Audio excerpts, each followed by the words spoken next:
Hello, welcome to my super sad no face cam stream.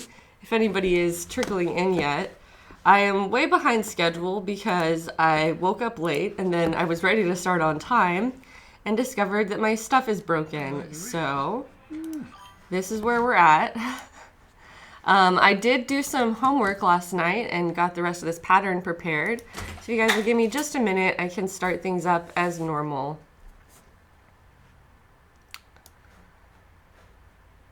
Princess Flaffy, thank you for the follow. Sorry that today is kind of anticlimactic.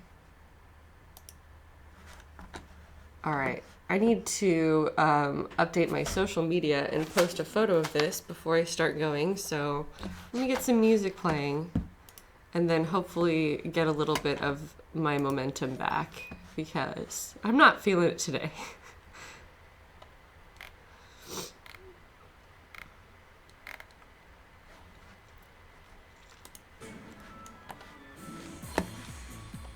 There we go. That'll cheer me up a little bit. Oh, hey, Ashley. Hey, Kitten. Nice to see you guys here. Thanks for showing up to my broken stream today. Let me make an Instagram really quickly, and then we can move forward. Yeah, I don't know what's going on with my laptop camera because I have not changed anything since last night. Like, I was very careful to not like change any of my settings or anything like that because I don't have Jared here to help me. And then despite the fact that I, did my best, I suddenly have a problem that I've never encountered before. And there's just no explaining that.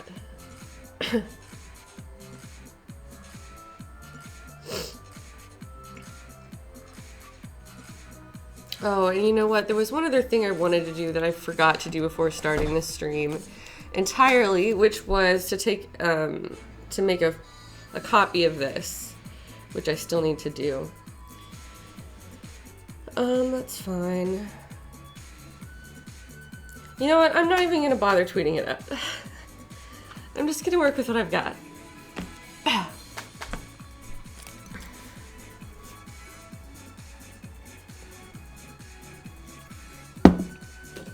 All right, well, we're just gonna get started because I don't have much choice. But anyway, this is the pattern that I prepared last night. I was sort of working on something and sketching it out, and I had prepared the back piece and the rest of the breastplate, which I had showed off on previous streams. But for this one, I was having a lot of trouble, like, maneuvering it in a way that I could show on camera, which, ironically, I don't even have one of my cameras today. But at the very least, I have this overhead work camera and you can see what I'm up to. So I took some time last night and I went ahead and prepared the rest of this pattern, drew my details onto it, etc. And now I'm going to go ahead and start cutting it out so that I can transfer it. And I was going to throw this on my copy machine and just make a copy of the design so that I could cut that out, but maybe I'll do that in a little bit. I don't want to like get up now that I just suddenly started late. Oh, this is so sad. Thank you guys for showing up anyway. Yeah, I did like a surprise stream. Well, I don't know how surprising it was. I did like an unplanned stream yesterday where I just like figured I would go for whoever was available.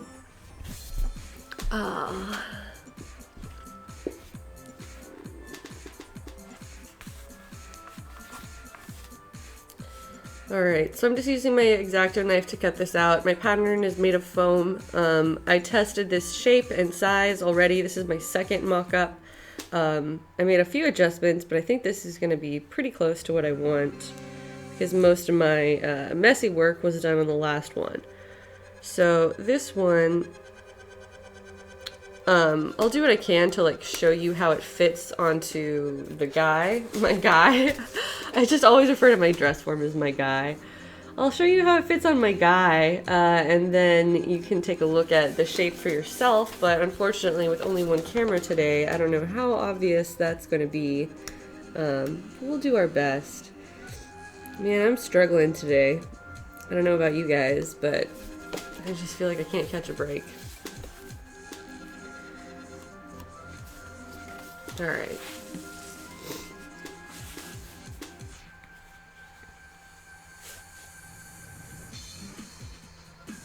Hi, Katie. Hi, let's see. Shay Fly is here. Jimmy Ragazzino. Nice to see you guys again. Thanks for coming back to my stream. Sorry that I have a somewhat smaller setup today, but hopefully we'll still get some good work done. And you guys can still see what I'm up to, of course. Ugh, I did not stay on the line. Let me just barely shave that down. I have to be careful when I transfer that. Also, I say that I woke up late today, but what really happened was I woke up much earlier and then went back to sleep without an alarm. So I was up and about and doing things at like 8 or 8:30 or so. And I was up when Tandy opened because I called them this morning to see if they had the pen that I needed. Last time I went in on Monday, I tried to buy a replacement leather marking pen. And they did not have one because they said that they had just like sold out really, really quickly of their previous shipment and to check back on like Friday. So I called them this morning and discovered that they just apparently have not received their shipment. And so I still don't have a leather marking pen, which is a bummer, but whatever, we'll get past it. And yeah, so I did that this morning. I was like prepared to get up and go to the store and all of that. And instead I have a late starting stream because I fell back asleep. But this is the hazard. This is what happens when Jared isn't home for like a few days, is that I descend into chaos. And I can't take care of myself. I can't get up. And I can't fix my stream when it's broken. But I'm gonna survive and we'll get through this.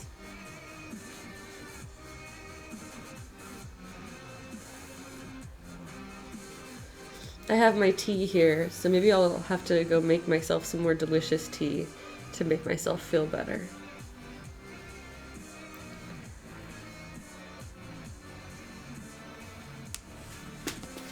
Alright. Let me check back in on this chat. What's going on? Everybody's working on stuff. That's neat.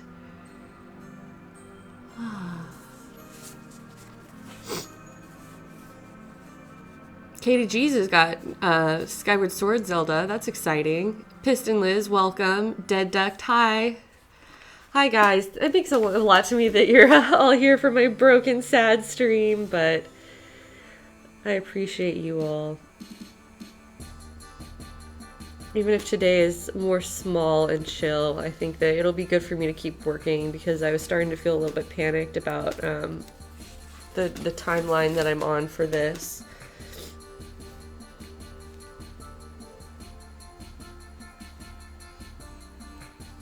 All right, we have this cut out now. This is my my flat representation of what these arms are gonna look like. And now I'm gonna grab my dress form and see what I can do to make this appear on stream. Here we go. So my dress form is currently wearing the frame piece of the final mock-up for the breastplate, as well as the mock-up that I put together for the backplate. So what I'm about to do is pin this on, and I know the angle isn't great, but hopefully you'll be able to get a sense of the shape that this is taking from the work that I did on it yesterday. Franny B, I did this pattern off stream, so don't worry. I just did this last night, so you haven't missed very much today. I actually was late today, so we're all in good company, I guess.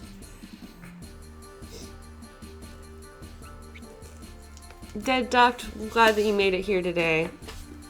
Let's see. Someone was asking about their wisdom teeth. That's unrelated, but I'll answer that question. Has anyone else here had their wisdom teeth out? I just did, and I'm wondering how long it's going to take to get feeling back in my tongue. I had my wisdom teeth out years ago, and on that day, I went and on the way home, I bought myself my very first Nintendo DS. So that's how long ago that was. Oops. And yeah, it was a DS Lite. That's when the DS Lites were like it was before the 3DS was out. Anyway, as for how long it will take you to recover, that's going to vary from person to person. Mine was like horrifying. It took me like weeks to recover and feel like myself again. But I had an especially bad experience, I think. Hopefully other people will have more encouraging responses for you. All right. So this is not ideal with the angle and the camera and all that, but you can surely get a sense of the size and shape of this. Now gravity is kind of pulling it down a little bit.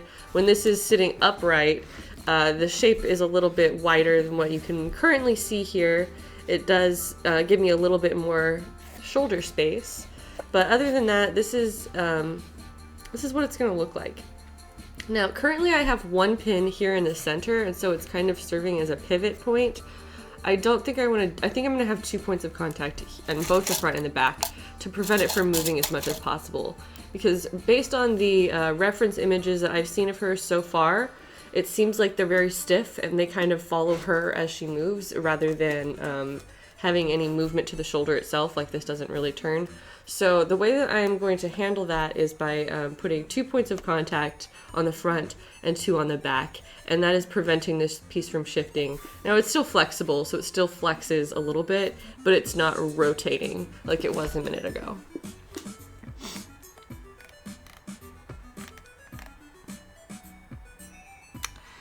Yeah, oh, it's also Free Comic Book Day today. That's a good reminder. I did not go to, and I did not leave my house at all, but I have been to plenty of Free Comic Days in the past. Here it is from the back. It has another design here that matches the one on the front, so I only drew one because I'm gonna copy it from there. And this here, even though the back piece is longer, this has it's just sort of like positioned at the center of the outside, the design. So that's how I ended up with the shape that I've got. Here we go. You can actually see it too. Yeah, all right. That's how it's looking in the 3D, which I think is pretty accurate to what we're going for. Looking at it head on, it has a little bit of a flare out at the bottom, and so it's tilted. That's one of the things I had to edit my pattern from last night. I had to do a little bit of adjusting to get that silhouette, but I'm happy with what we have now. So I'm going to go ahead and start working from this. So it's exciting. We've got some stuff going on. Also, if you missed yesterday's stream, I didn't do too much, but I cut out the back plate and I did the edging so it has this nice pretty border and the gum-tragged burnished edges on these. So I've gotten some work done. Just not as much as I wish that I could, maybe. Let me unpin this and put this away so that I have more workspace again. Oh, I mentioned that I wanted to go and make a copy of this, and I still want to do that, and I'm gonna run and do that really quickly. I'm sorry, guys. I should have been more prepared, but I started in a hurry today. So thank you for being patient with me. We're gonna do our best, and you know what? I know I promised to make a BRB sign, and I'm gonna do it right now on the back of my reference image. BRB. I'll make a pretty one later, but you get the sense of what's what I mean from that, right? You can read that? Okay, maybe, hopefully a little bit.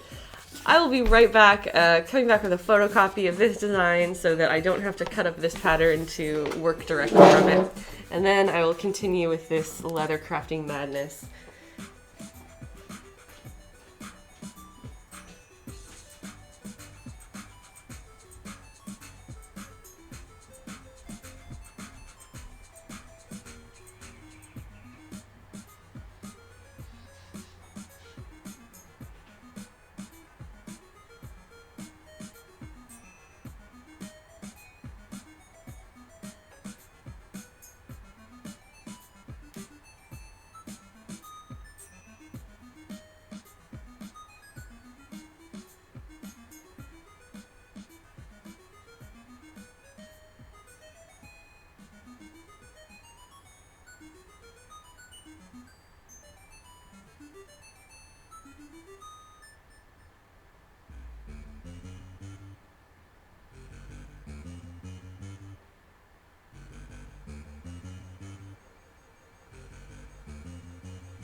Okay, once again, I am back. I apologize for that. We have tea, we have photocopies.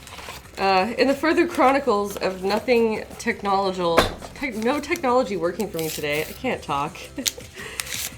In the further chronicles of nothing that I do working out today, my printer slash copier started having a fit when I tried printing things from it. And suddenly spit out all of the documents that it owed me over the last few weeks that it refused to print at the time that I needed it. It wanted to print right now. But I got what I needed, which is some copies of this shape so that this can be disposable and this can stay intact, and that's going to help me copy my pattern really, really quickly. So it was still worth it. Now let me check back in on the chat while my tea steeped. All right, let's see. Ferocious intentions. Gotta go to work. Sorry I missed you. Okay.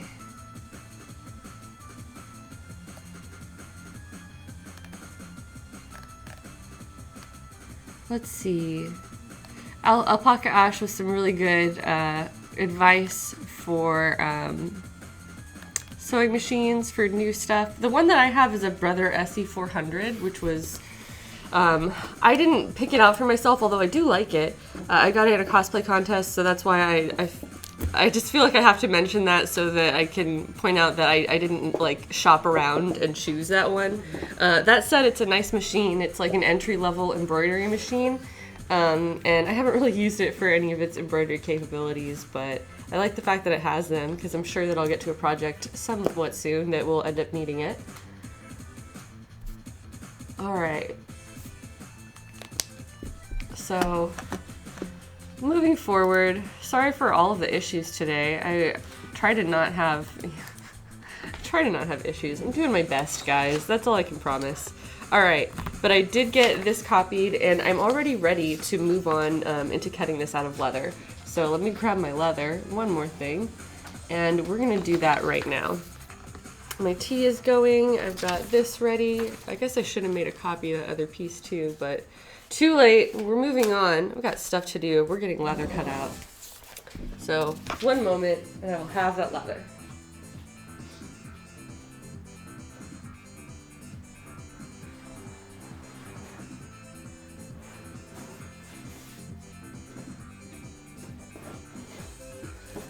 All right.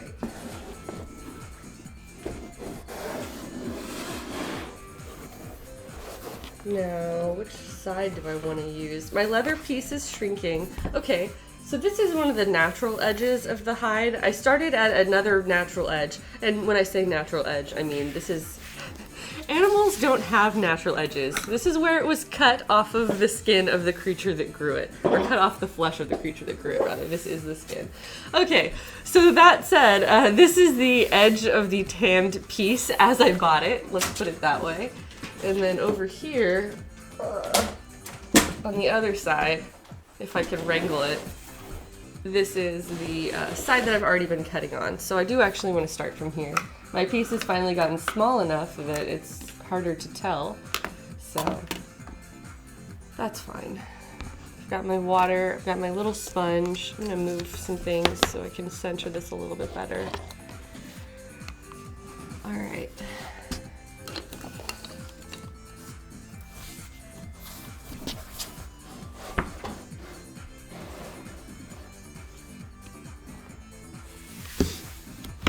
Okay, this, I need two copies. I need one that is exactly as it is, as you are viewing it, and then I need one that is a mirrored copy of this. And I think that's a pretty good place to put it where we're not wasting too much material. And for this, I definitely want to weigh it down with something so that it's not moving around a lot, which the tiny anvil will go a ways towards helping that. But you know what else I'm going to do? I'm going to use the same trick that I used yesterday, and I'm just going to get this whole section wet. When it's really curly like this, I feel like it just it creates the potential for problems. I'll just put it that way. Like, if I'm working with something that I'm struggling to control the material at all as I'm tracing and cutting, that's a bad sign. So putting a little bit of water on that, I'm going to continue over in this section just to try to like help uncurl it a little bit. And because I'm going to use this section, you know, I'm not too worried about it. The leather will be fine. This is not enough water to like distort it in any way.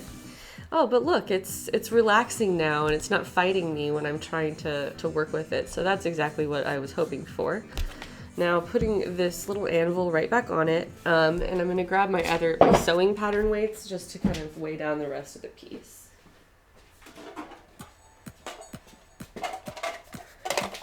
Here's my sewing pattern weights. I got these at an estate sale, so these belong to other seamstresses, the generations that came before me, and some of them are from my grandmother, but they're just little weights, little metal weights that are like in little plates, weight plates. All right. And I just kind of spread them out around so that there's weight distributed across the thing. Let's see.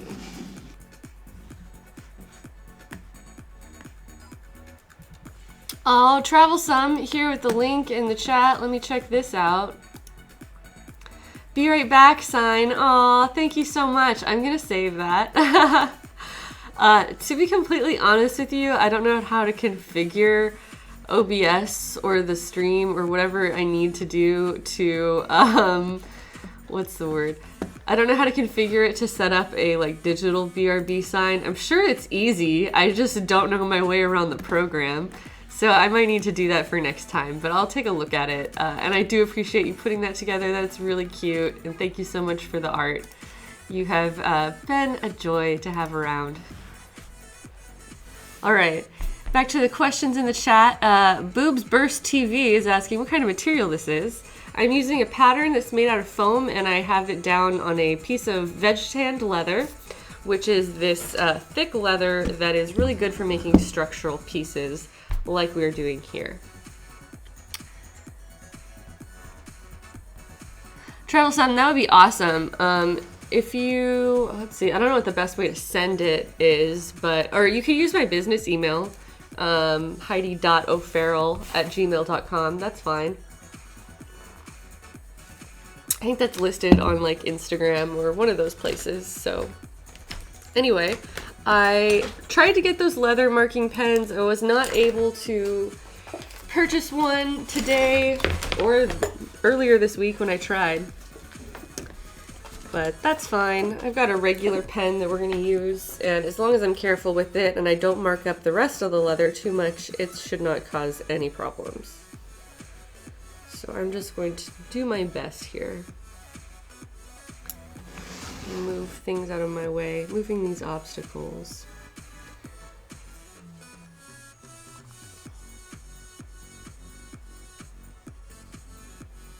Oh, there was my weird edge that I messed up with the pattern, so I'm going to need to take a look at that and be careful when I get there and make sure that it is the shape that I want.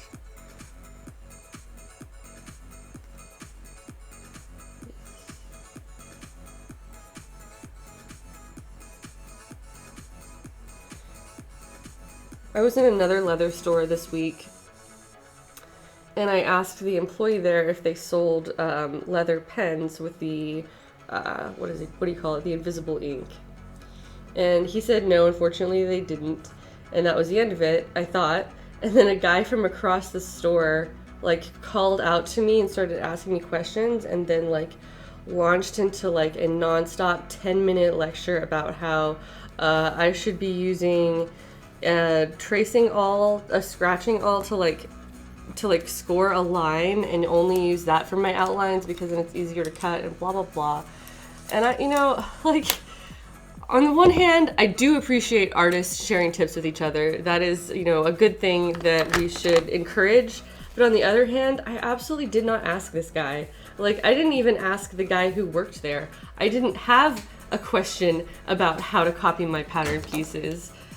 he sort of assumed that I didn't know based on the fact that I asked for a tool that is designed for that purpose. And I found that very, very frustrating. Yeah, someone mentioned earlier about how they feel out of place in leather stores, and it's behavior like that that makes me feel out of place in leather stores, because this guy just like launched off onto his own topic and like ignored all of my attempts to be like, okay, thanks man, well I gotta go. So that sucks, but could have been worse. I did make it away from that guy after all.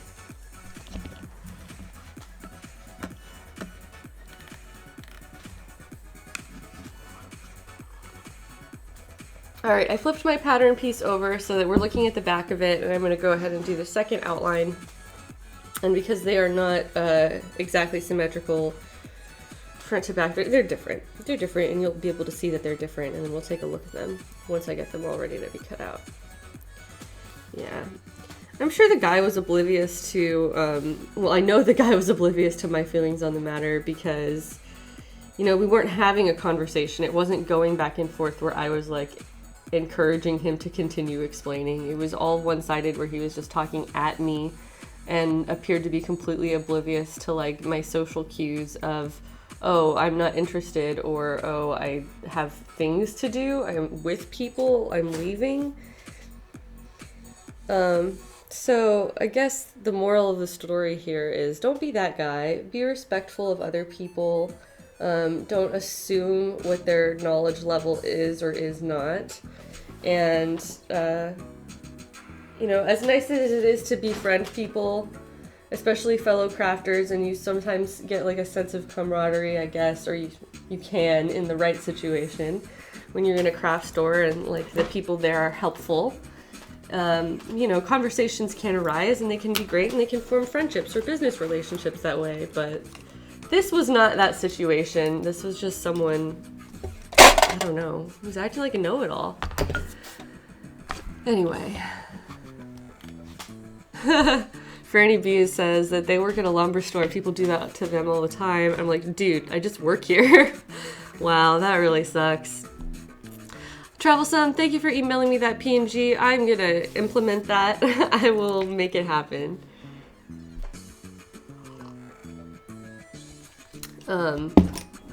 Yeah, thank you for that.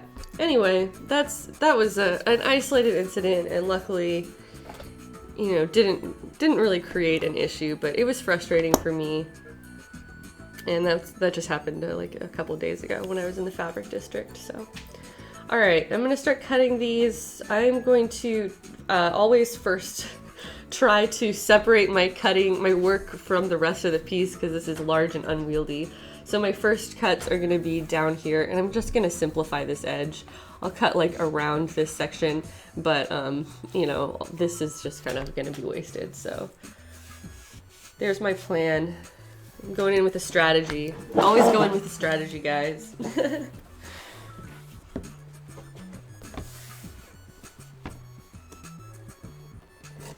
I'm just gonna leave a little bit of space,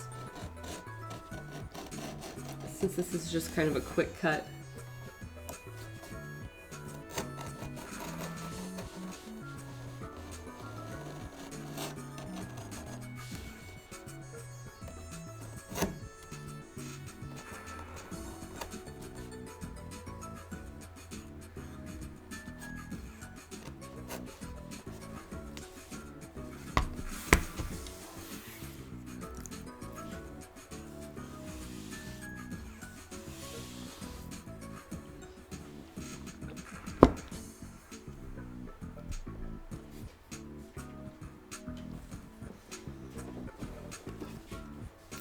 Alright, now I am going to get into my actual outline here. Oh, you know what? I feel like I want to change this knife blade. It's giving me a little bit too much drag here. I don't like it.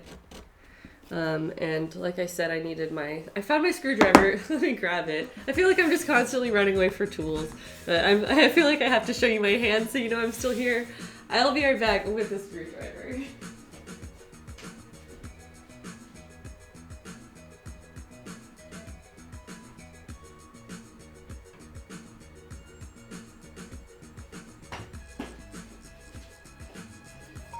All right, I have returned as promised.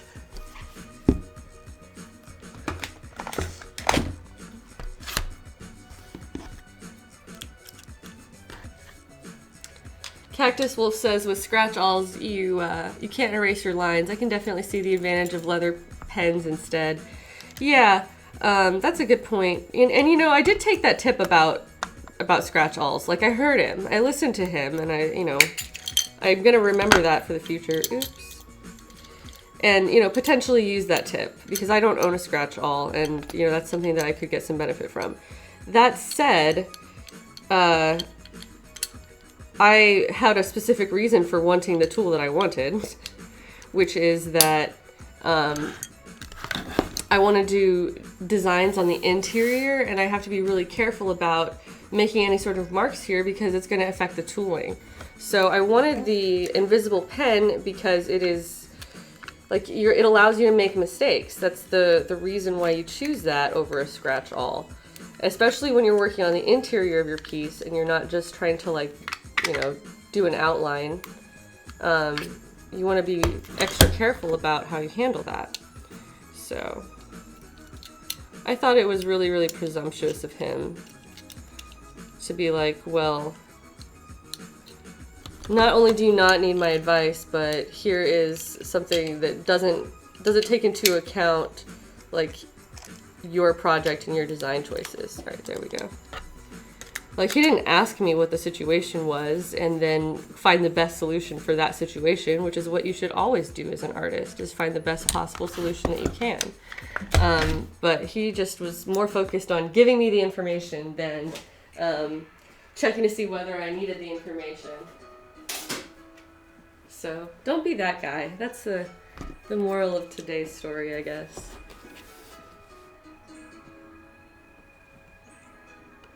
Okay, and more water still.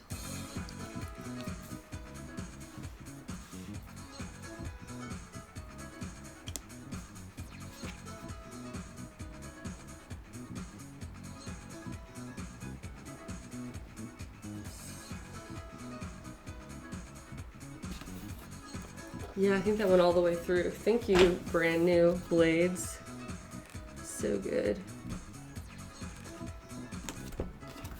All right, let's check this out.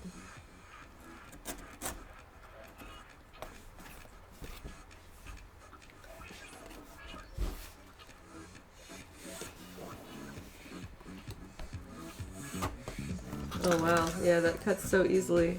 Okay, I'm not sure if it got the very corner. Let's slide this in really carefully. Oh no, I don't trust it. Okay, I'm gonna just do another cut from the corner. Yeah, I feel like it's going into my cutting mat. Ha! Huh, that's cool.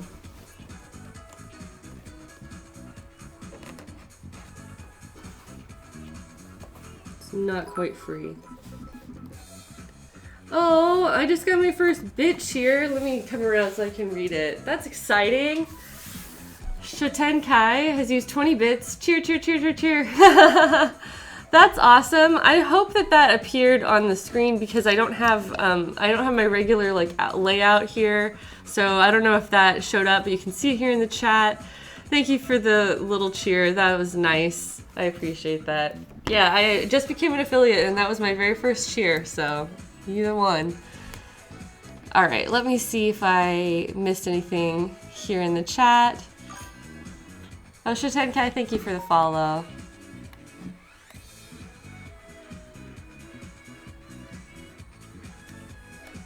All right, MP Laffy asking if you need a special blade to cut leather.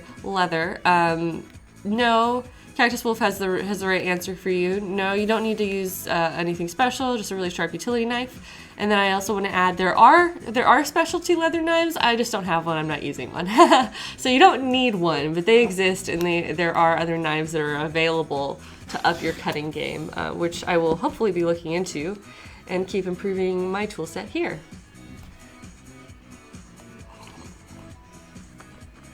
All right.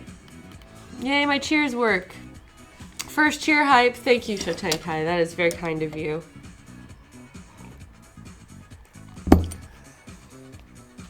those are helping to cheer me up today because I had a rough start to my day. But now that I'm working, I feel better because I feel productive, and nothing improves my mood more than being productive and artistic.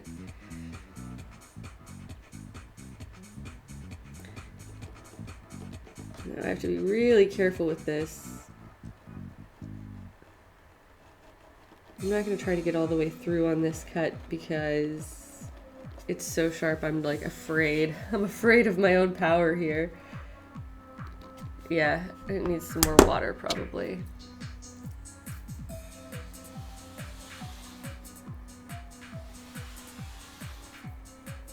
You can, I don't know how obvious it is on camera, but to me, from my perspective, you can just see it, like the leather just absorbing the water as I lay it down. It just like sucks it up like desert ground or something. Okay. Wow, yeah. Alright, I'm making some progress. Is this corner free? Not quite. Now it is.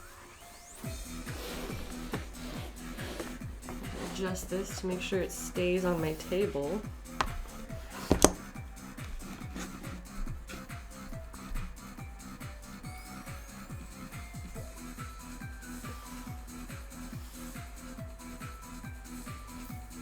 Oh, you can... Troublesome says that you can cheer using bits from watching ads. I didn't even know that was a feature. I know nothing about Twitch. What am I doing here? That's pretty cool. You can like trade your time. You can sell them your time for bits by watching their ads. That's pretty funny. It's interesting. Whatever online economy works, I suppose. Thank you guys for being here. You do not ever have to cheer or tip, but obviously they are appreciated. And it does, I do put that, those proceeds towards new tools and improvements that I hope to be doing soon.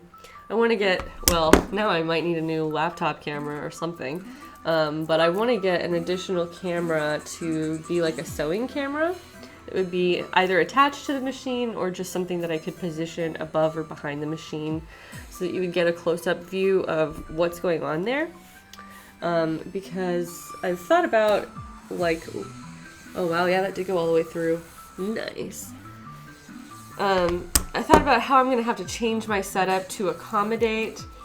Oh, there's another cheer. Sorry, Blue Desolation cheered 5 bits. Thank you so much. There it is here in the chat. Sorry that my notifications aren't as active today, or they're not. I don't think they're appearing on the screen, and that's only because I didn't know how to configure that. Man, I set this up in like a few minutes right before I went live just so that I would be able to stream at all today. So thanks for bearing with me on the no frills setup here. Oh, Troublesome is now cheering too. Oh man, you guys are making my day. And there's all these cute little icons in the side. What are those? Those have got to be from like another stream maybe? Oh, they're so cute. Thank you so much. I appreciate you guys. Yeah. A little bit of a rough time today, but it's definitely looking up. Oh, as I was saying, yeah, with the camera, I would love to do streams of sewing projects, but with my current setup, that's going to be really difficult to do. So, oops. And here I am hitting the camera that I do have. Sorry, guys. I just wanted to pull this around. Red Pikmin Red has followed. Thank you for the follow. If I can stop shaking my camera, there we go. Then we can continue cutting. Oh yeah, now you can see me a little bit. Hi, hello. So that's one of my planned improvements. I have been thinking about, you know, what can I do to make this an even better stream. And I think that's one of the things that would make a difference. So let me know what you think of sewing streams in general.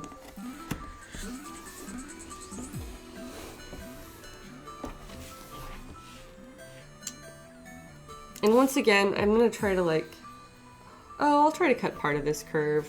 I'm going to move my leather again and hopefully not hit my camera in the process. Oh, nope, right away I did it. I'm trying. You know what? I'll at least, I'll say that for myself. I'm trying. I'm trying to not mess everything up today. I'm not doing a terrific job, but we are getting stuff done, so I guess that's what really counts. Now all of this leather is like on top of my laptop.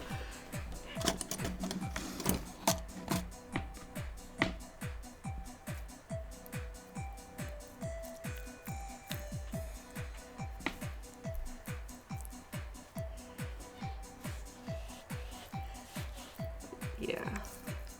I'll try to include a little bit. I'll take my cut line around to here probably, but scrap leather is unavoidable. You're always going to have some of it. The best that you can do is just, I guess, hold on to it if you want to do swatches or things like that, or make small items, but it's a part of the process.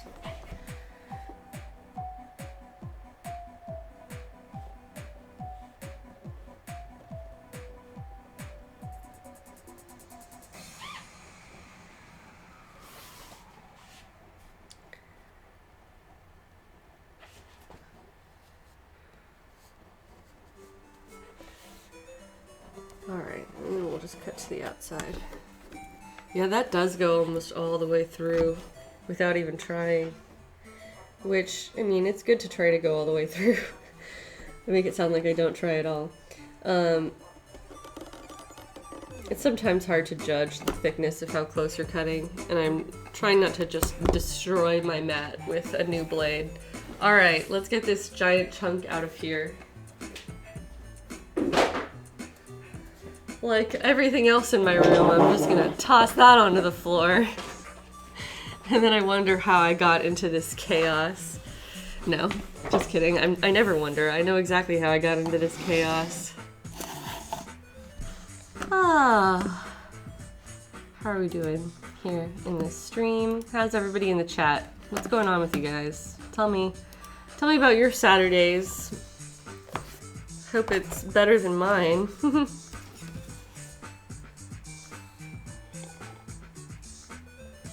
Oh, Cactus Wolf says that they make rings out of their scraps. That's a really good idea, because that's a small piece.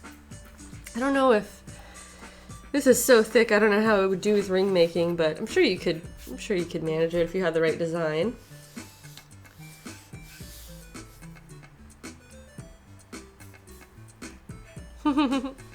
Kitten says chaos is the sign of a busy creative mind. I hope so, man, because I am very busy, and I like to think that I'm very creative. We'll see.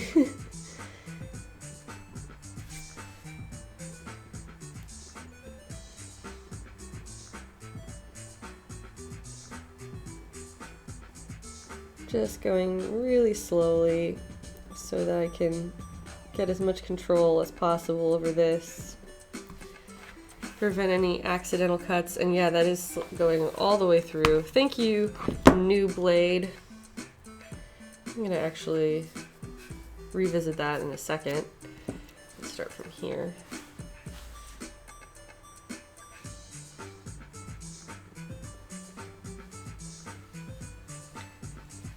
Curves are hard to cut in general. That leather blade that I was talking about, I think makes it a little bit easier. Dr. Squidopoulos has shared 90 bits, saying, I usually just enjoy lurking rather than chatting, but it sounds like Heidi can use a good cheer, so have some in bits.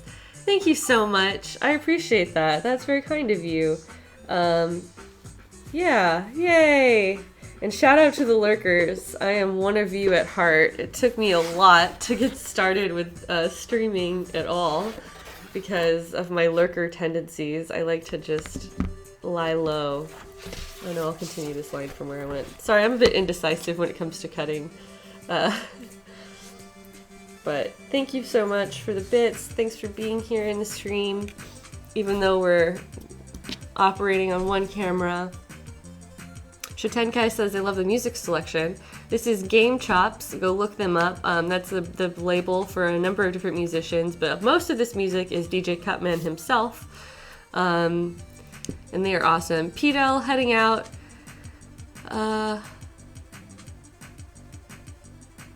think so. I think that's what you said. Or no, G to G, whatever. Let's see. Bit hype, that's right. Oh, I don't have a sub button yet. We'll get there hopefully someday. I have not applied for partnership, but that's been on my mind. I should probably learn how to use Twitch before I try to be a partner. But you know what?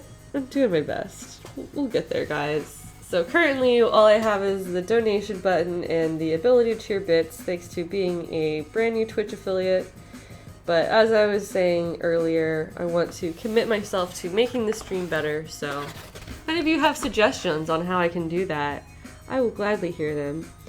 Right now I'm thinking, first of all, get my face cam fixed, and then beyond that, setting up a sewing cam so that you can see some other parts of my craft room, and I'll have more ability to switch between them as needed. There we go. So I got that free.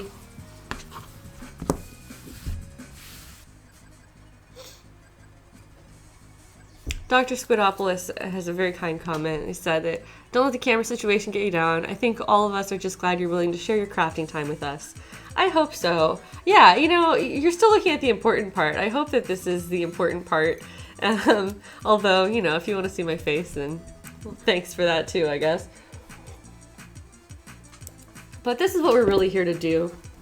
The face cam just helped me feel more interactive, I guess.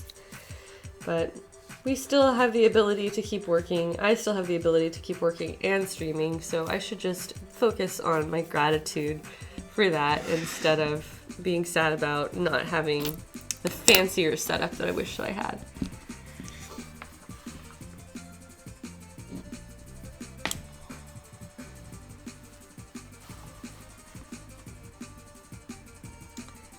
Alright, now I am going to use my metal ruler at any opportunity that I have, just to make sure that my lines are as precise as possible. And this is an easy place to do that too.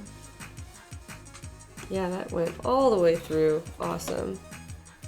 Did I get the corner? Not quite. There we go. And now from the other side, although I'm going to have to cut the corner separately if I want to use the ruler. That's fine.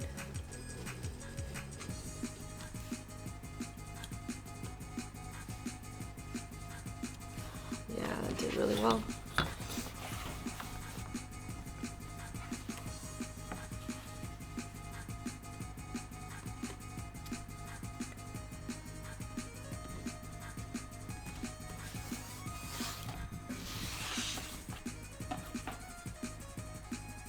Alright, I'm going to really carefully slide my knife blade down.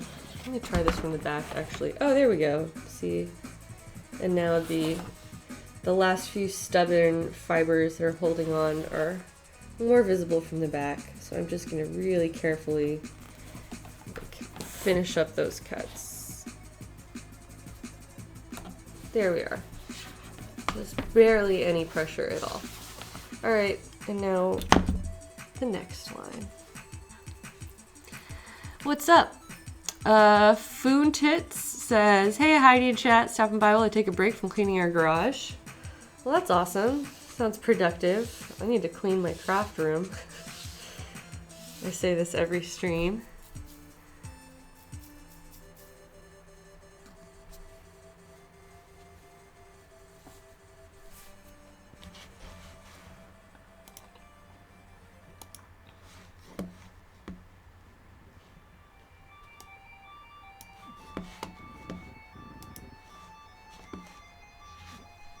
All right.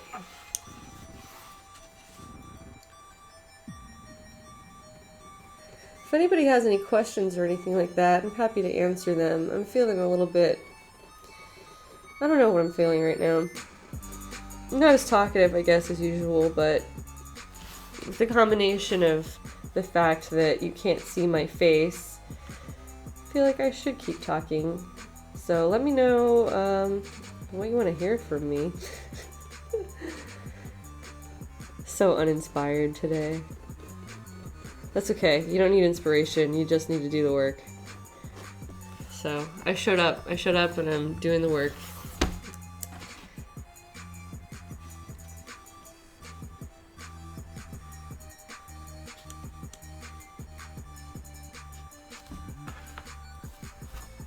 Oh, almost.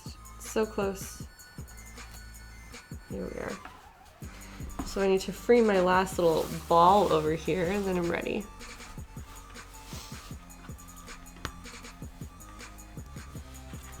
Shatenkai asking, what has been my favorite cosplay to make? Zelda. I always give that answer since Zelda came into existence. Zelda is the project that I've certainly worked the hardest on ever. But I want this one to be just as good. So we'll see. We'll see how Celica turns out. But I am paying attention to these details as well as I can.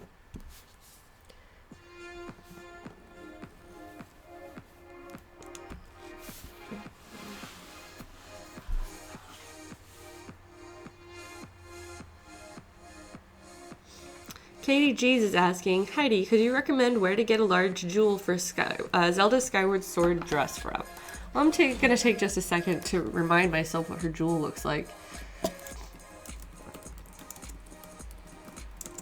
You're talking about her like regular design where she's wearing the pink dress, right? Or is there some other design that I might not be aware of?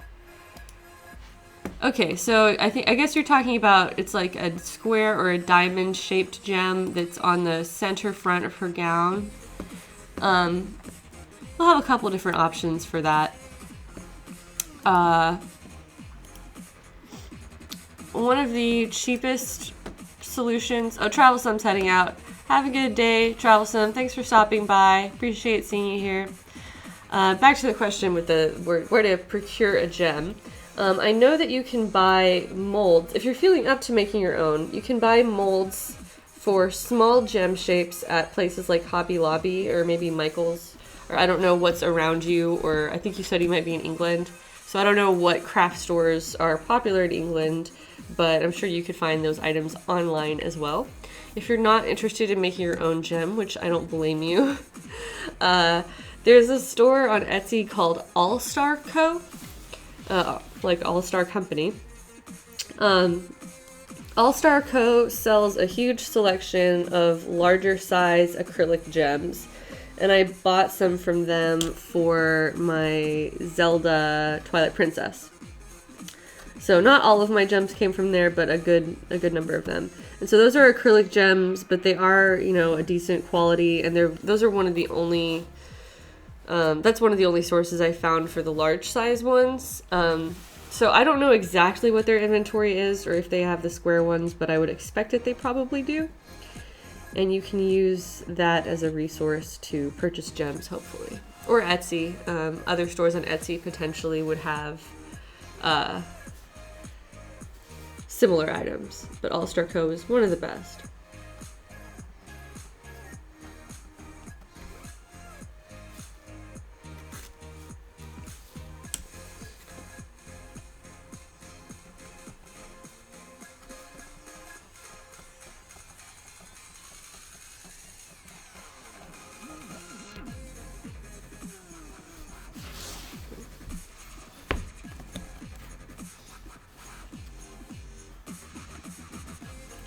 No problem, Katie. I hope you find what you're looking for.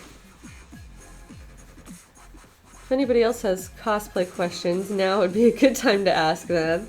I try to avoid, I guess, bothering myself with detailed questions on other social media because I don't have time to, sit around researching other things for other people or typing up answers.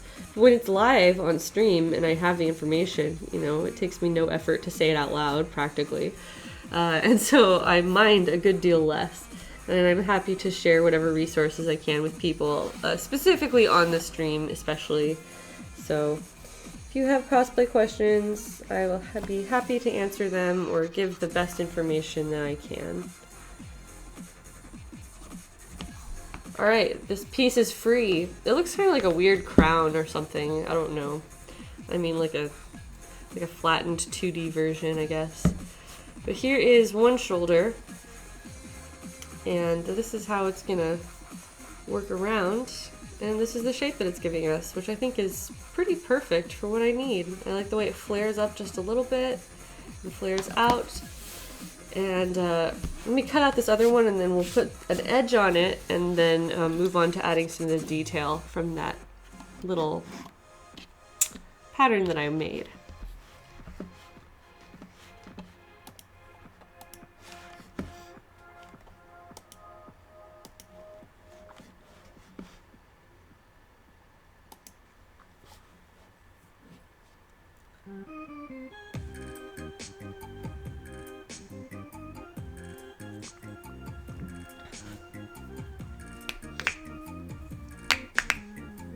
Ooh, that was nasty. Sorry, guys. Oh, Put81 has a recommendation for Katie from a specific cosplay seller on Etsy. Well, that's nice. Alright, where do I want to start this one from? I'm going to move this entirely out of the way, I hope. And my tea.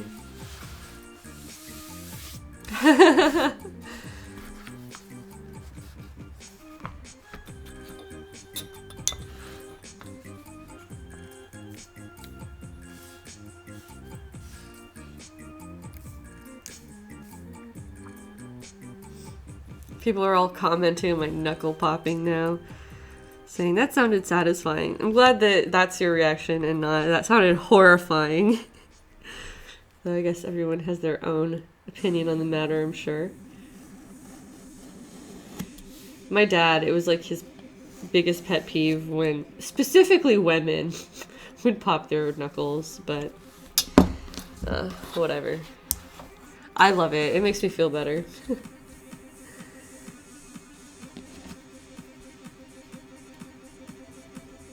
And this song also makes me feel better. This is a good song.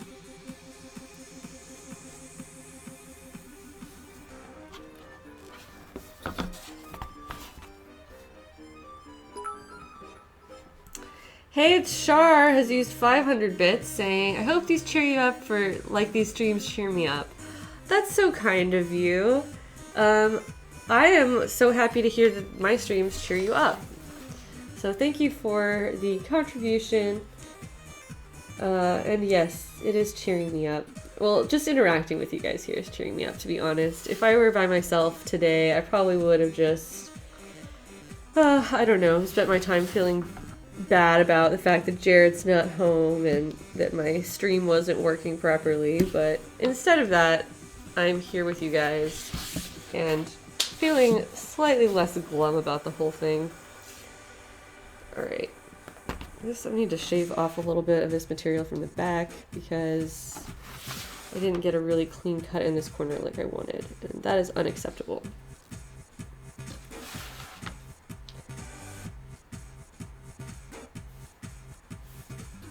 Here we go, not too much, just a little bit, but now we have the much cleaner looking corner from the front.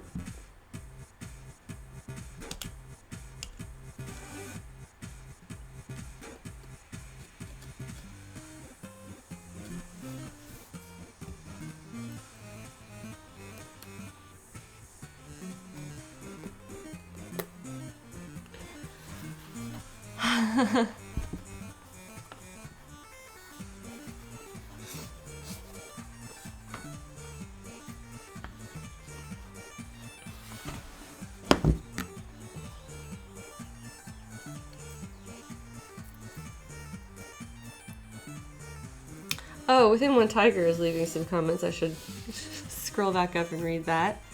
Let's see. They said that they're completely self-taught for sewing, and I can't read a pattern. Oh, any advice on how to make it less complicated? I usually just draw patterns on paper and cut from that, but I bought one recently, and it is a lot. Well, You know, I'm not an expert on commercial patterns either because I am largely self-taught and I have not used a bunch of commercial patterns. I've used far more custom-made patterns in my sewing career than I have commercial patterns. So that said, I'm not an expert on the subject, but I can read them and I can work from them. As far as to make it less complicated, I can give you some general pattern advice, I guess. Let's see. Well, depending on what brand you're using, it should have a guide for what all the pieces are. And sometimes that can be overwhelming because it'll like the pattern will have like 4 different versions of the same outfit, and they might have like little different features on each one, or they're like a mix and match of various features. That's usually how patterns are set up when you buy the commercial ones. So the first thing you need to do is separate all of the pieces and make sure that you're only using the ones for your particular project.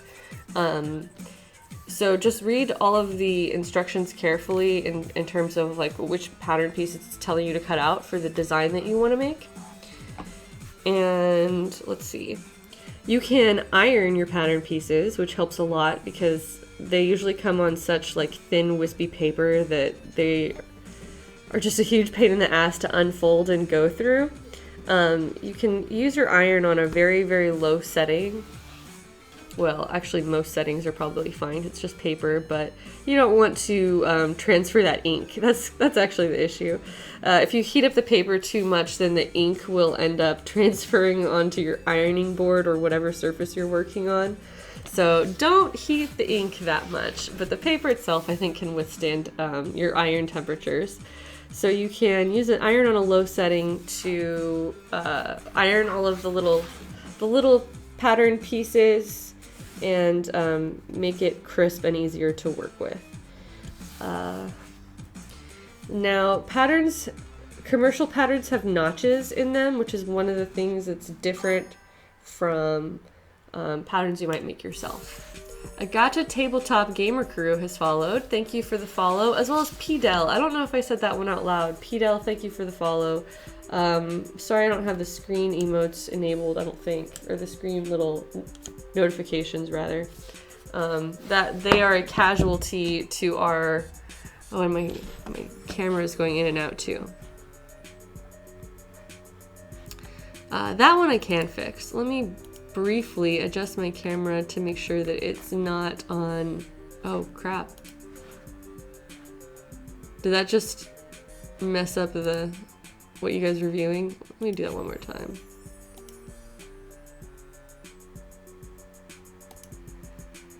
Settings. I know I did this like yesterday. Now you can see the top of my head. Cancel. I got to Tabletop cheered with 10 bits. Thank you so much.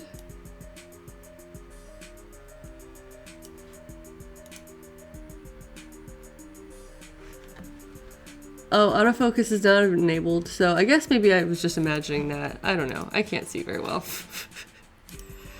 All right.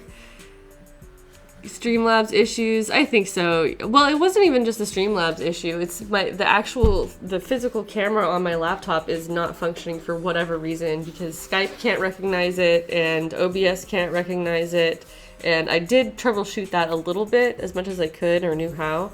My husband, who is the one that makes all of the technology happen in our house, he is not here. He's out of town. So he was unable to help me. Well, actually, he did help me over the phone, but not in the same capacity that he would have been able to if he were sitting right here.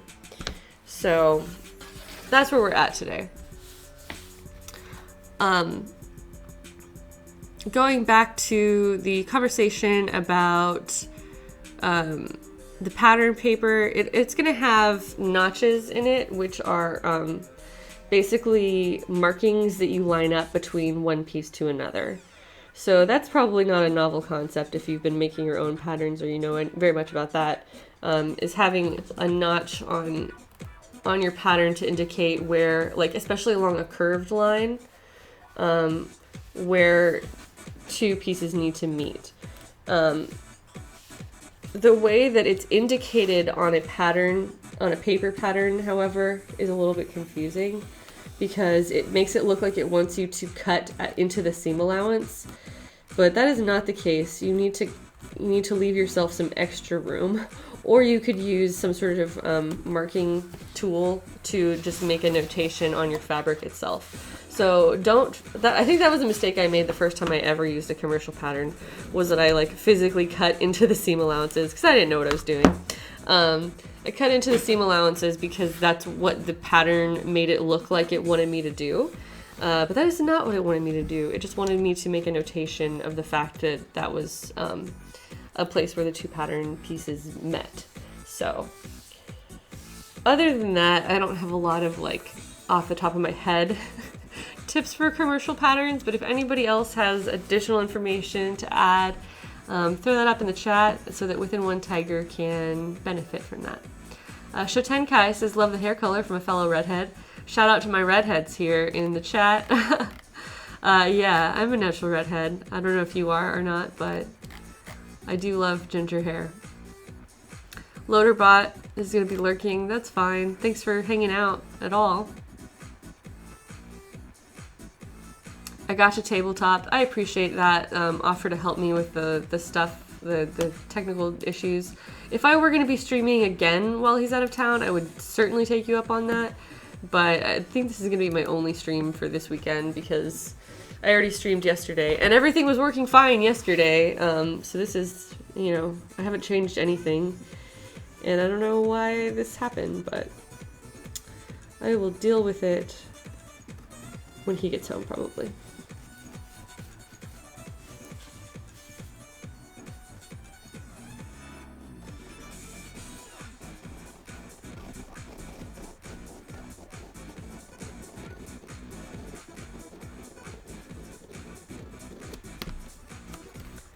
Alright, got most of the way through on that cut. Oh, and another cheer of 10 bits. Thank you, Agata. That's kind of you. Thank you.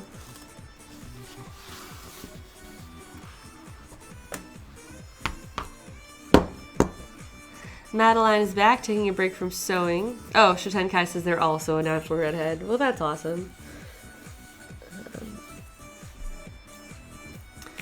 Sergeant Panda, I have restarted OBS and my laptop multiple times to see if that was, you know, if that would do anything, and the situation did not change.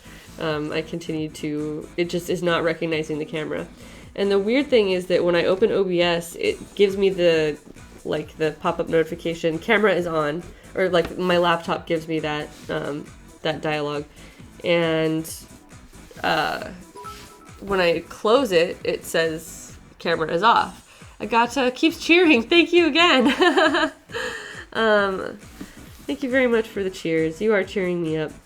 Anyway, as I'm opening and closing the program, it does give me the notification that the camera is turning on and off, and yet the program itself does not recognize any image from the camera. So I don't know what the deal is. Oren Maxton has followed. Thank you so much for the follow.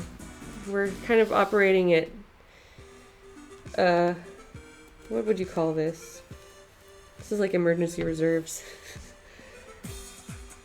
We're running on 3 legs today. Here we go. I'm just trying to trim away the extra crap. There we go. It could get in my way as I'm cutting. I hate cutting curves. Cutting curves is just the worst. I think that these specialty leather knives are supposed to assist you with that.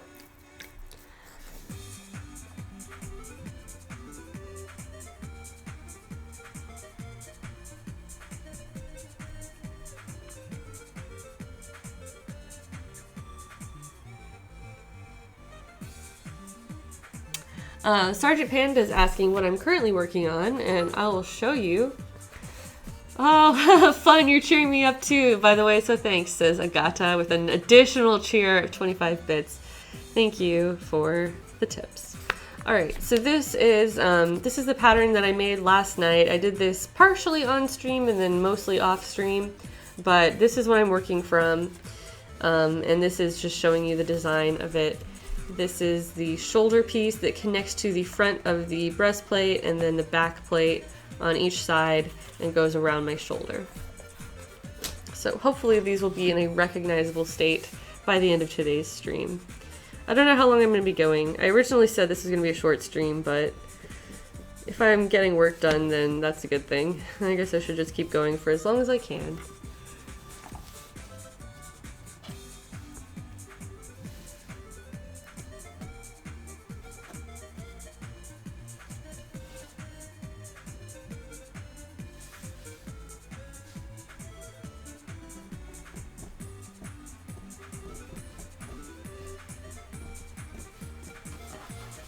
I need to be really careful that my fingers are never in the path of the blade, because this would be a terrible place to slip.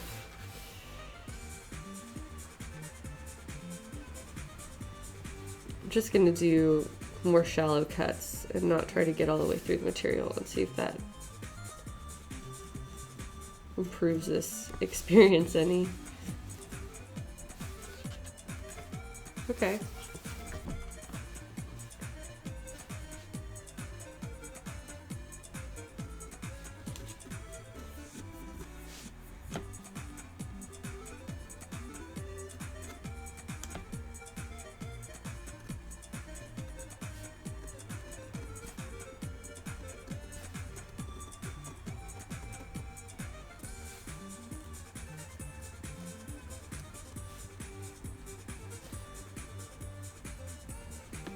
Alright, I feel pretty good about that actually. I think that helped.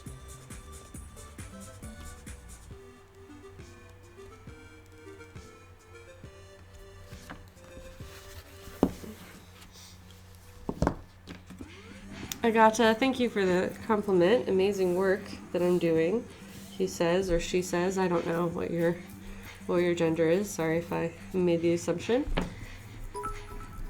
Shatenkai with a little cheer saying, love the chill stream and it's keeping me company while I play Persona. Well, I'm glad to hear that. Thank you so much. And thank you for the little cheer.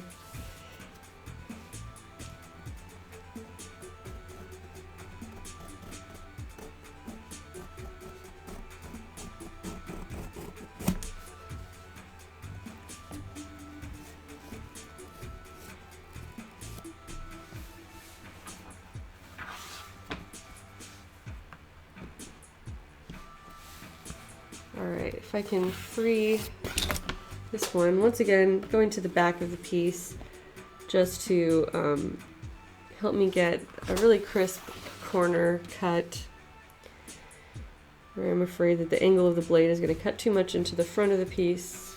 I work from the back, and there we go. That looks great.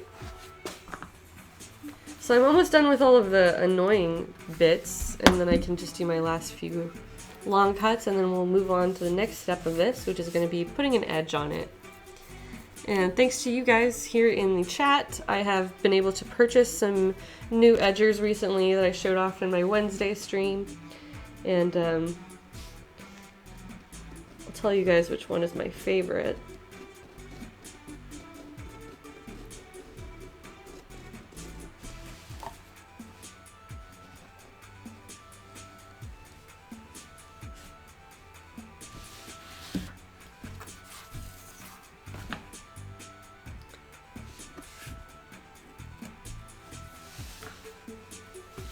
Once again, going to the back of the piece.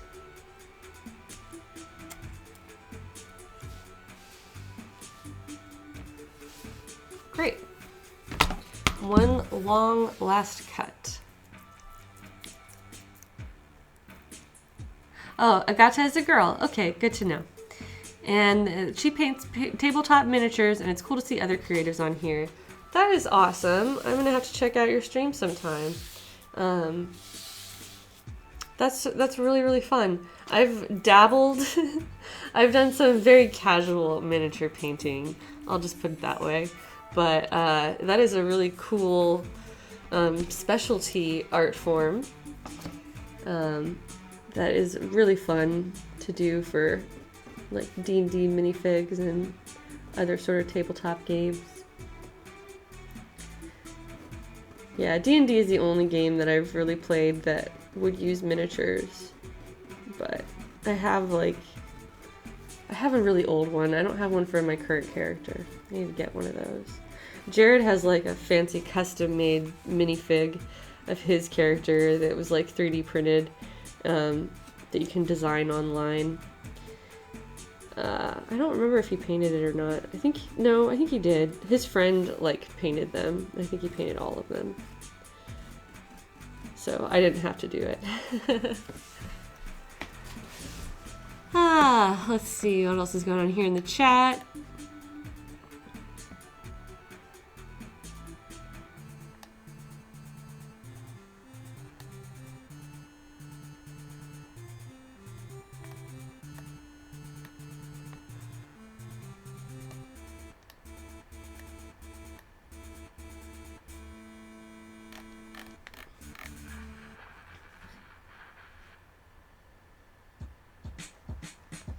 Within One Tiger says that they see the lineup markings, the notches, and they will not cut them out. That's good. I'm glad that I was able to assist even that much in avoiding a potential issue. Double Watts, thank you for the follow. Welcome to our chill leather crafting stream that is much more simple than my normal setup, but that's okay. Shatenka is asking if I have any tips for making a bodysuit. Yeah, I've got bodysuit making tips. Well, first of all, the pattern that you choose is going to affect like where your seam lines are placed. So as you're deciding what pattern to start with, assuming that you haven't already, keep an eye on that and like kind of what kind of bodysuit are you making? That would be a helpful place to start.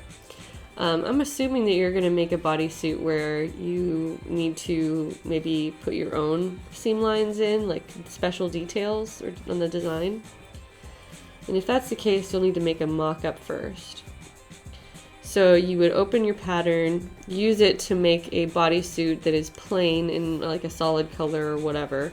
And then from there, you can make markings on it to designate where you want your new seam lines to be. Werewolf Mage Conjurer has followed. Thank you so much for the follow. Welcome to the chill leather stream today.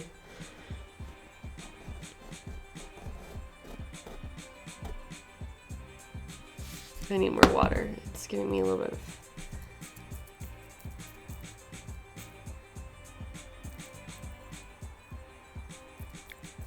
Unhero says, Heidi. Hello, Unhero.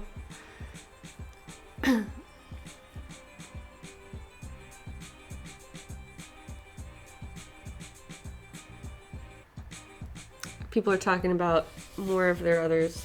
Yeah, Shatenkai, if you have any more specifics, then I can try to give you more specific advice, but that's where I would start, is make a mock-up that is straight out of the pattern. Make any adjustments to that, like whether you need to make it wider or take it in anywhere or make it taller. You do all of that with your first mock-up. You can draw on new seam lines, cut it apart, add your seam allowances, sew a new one. And that's how you make a bodysuit. Doggy Duck, thank you for the follow. So yeah, if I can be more specific on my advice, let me know. But that's what I've got for you right now.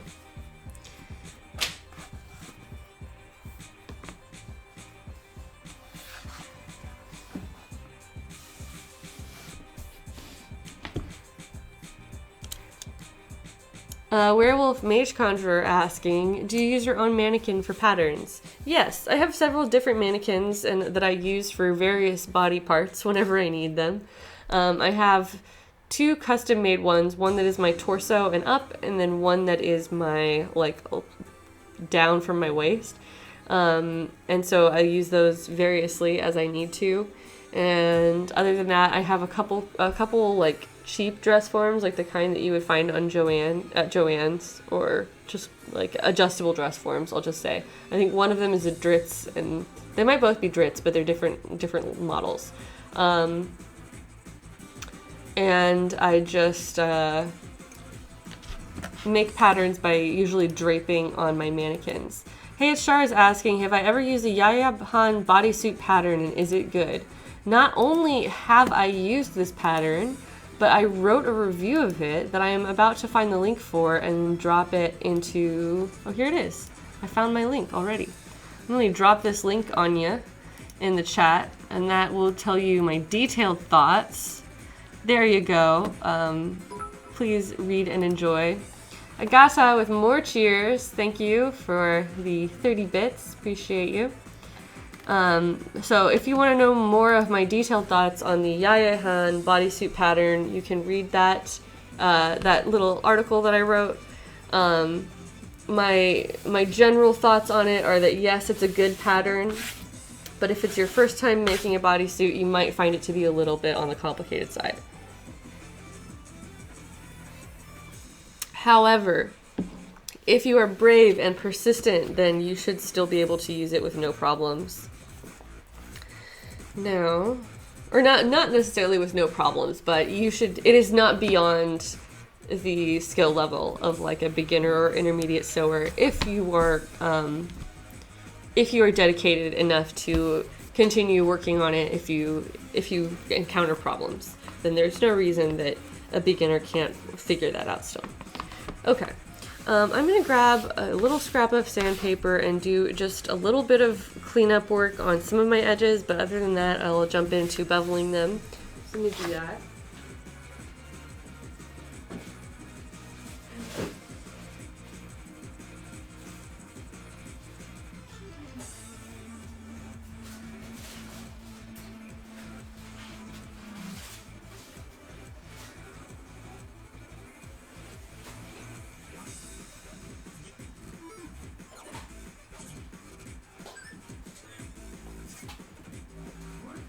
Alright, I just picked up some little scraps.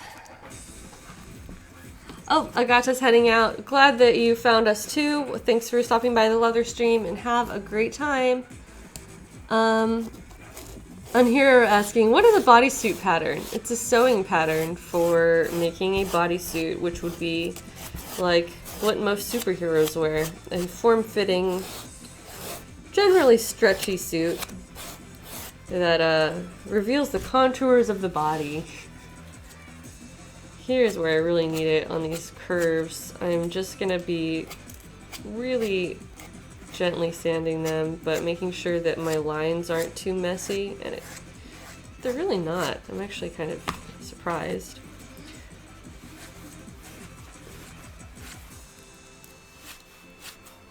Yeah, that's fine. Maybe I don't need this as much as I thought. Now looking at the back, how smooth did I get that curve? Because it's kind of hard to tell.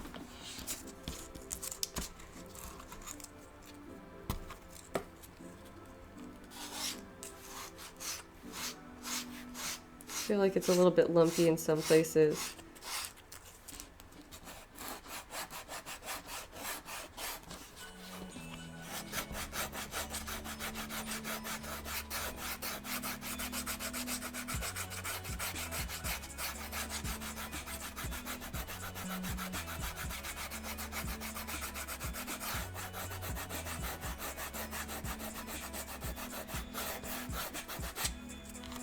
I'm just trying to feel this out a little bit. Yeah, right here it feels like that's sticking up a little bit. And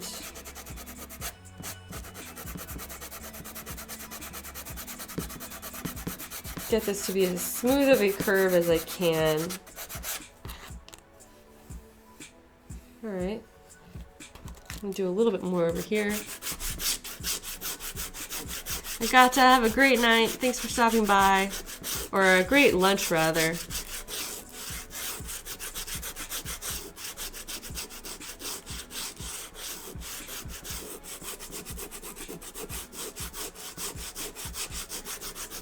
Alright, a couple questions here in the chat. MP Lafie is asking, do you use a heavy or soft sandpaper for this? This is a medium grit sandpaper. I think this is 220, 120. This one's 120. I had 220 over there. 120 grit. This is anything that's not like very fine or very coarse is probably going to be okay for this because it's not... it doesn't take a lot, I guess. It doesn't take a lot of sanding in general, and you're not sanding it like smooth in the way that you would sand other like hard surfaces. Werewolf Mage Conjurer is asking, am I going to paint, tan, or Wonderflex the leather? I'm going to paint it. I'm using Angelus and Lumiere brand paints to put color onto this. So it'll be white, red, and gold when I'm done. Oh, and I don't have the reference image displayed now. I used to just reference to point to it. Here's the reference for what we're working on. This is the shoulder portion right here, and I've got 2 of them, 1 for each shoulder. So that's what's going on today. That one looks pretty good. I'm satisfied with this. Let me check my other one. Yeah, that's good. This, however, is not great. This needs to be addressed.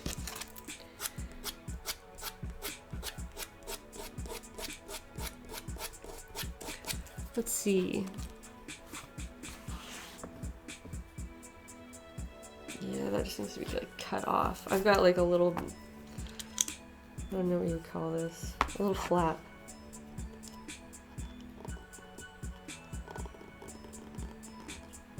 I'm just gently shaving it down with almost no force behind the blade so that I don't slip and make the issue worse.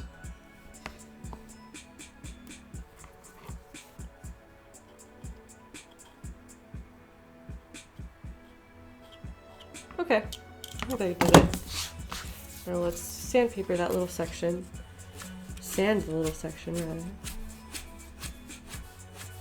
So it doesn't take much, just a little bit of rounding to make up for any sort of poorly cut angles, which I really didn't do too bad of a job on. I think that I'm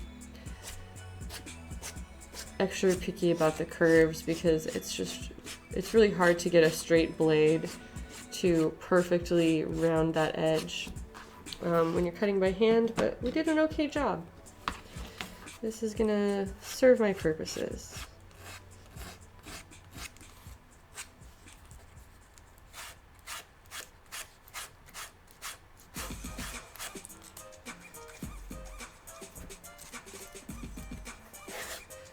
Yeah, and this long cut is much better than the other one. This does not need any significant sanding. Okay, great. Moving on. I'm gonna go ahead and put the edge on this, the beveled edge, with the Craft Tool Pro bevel edge beveler. I just bought this tool recently. I upgraded from my regular version, and it's looking a lot better. Sandwich Night says they're stopping in for the next 10 minutes before they can leave. They can leave work, I take it. Well, welcome here for however long you can stay. So now I am wetting this edge that I have just recently cut. I've got my beveling tool here and I'm lining it up with the edge. And thankfully, this tool works really nicely compared to my last one. It is slicing through this edge really cleanly and giving me a nice little tail that's coming off from here.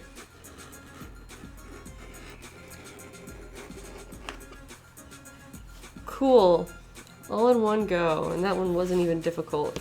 Yeah, this blade just glides so much more nicely than the last one, both because it's a higher quality metal and also because, that's not great. Also because of the way that it's shaped. This is a U shape, where it's entirely curved with no hard edges. And the other one that I was using was boxy. So it had like interior corners rather than a curve. And I think that aspect of it made it very, very difficult to manipulate around a curved edge. And so, yeah, one of the things I love about the new tool that I got the other day is that it maneuvers very well around curved edges.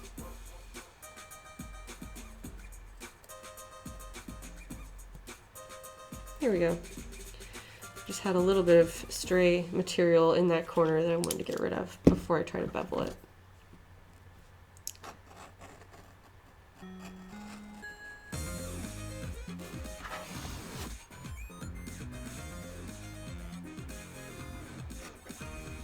Okay, not quite. Couldn't quite make it into a corner, but let me see what else I can do for this.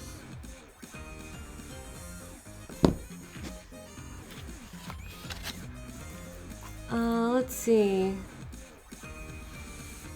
Katie G's is asking me if I've watched The Last Unicorn. I actually have not seen that movie, but I've heard it's so wonderful, and I've heard that the plot is really amazing for like an animated film. It was ahead of its time in many ways, so I need to take some time and watch that. But I missed it as a child. She's suggesting that I cosplay Lady Amalthea. I don't know if I pronounced that correctly, but I know the character design. Thanks for the suggestion. I've gotten that one before, but having not seen the film, I haven't been dedicated to the cosplay yet. But that's something that I'll consider maybe for the future. Werewolf Mage Conjurer is asking, sorry for another question, but how are they being attached? Glue or stitching? Some of both, and also hardware. So these particular pieces will snap onto the main other garments. And I decided to do that so that they are removable. Oof, that's not cute. Yeah, I don't know how to up my corner game. I might need to use some other kind of blade for that. Anyway, I'm going to go ahead and bevel the rest of the edges. What was I saying? Oh, these particular pieces will be snapped onto the other garments so that I can remove them. Also because of these weird fantasy designs, and also just the needs of travel for conventions. You have to find ways to make your costume break down sometimes. So, because this is a connecting piece that connects pieces of the costume to each other, I want it to be removable from both of them, so that I can pack it more easily.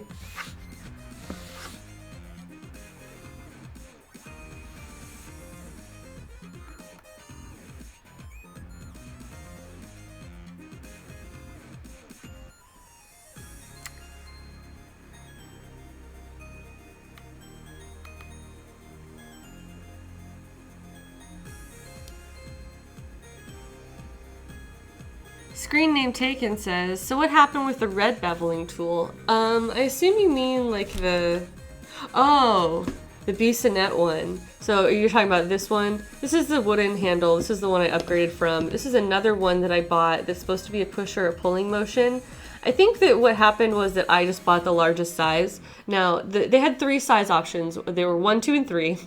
So I ordered a number 2 thinking, okay, that's a medium size. That'll give me a good idea of what's average, I guess, for them.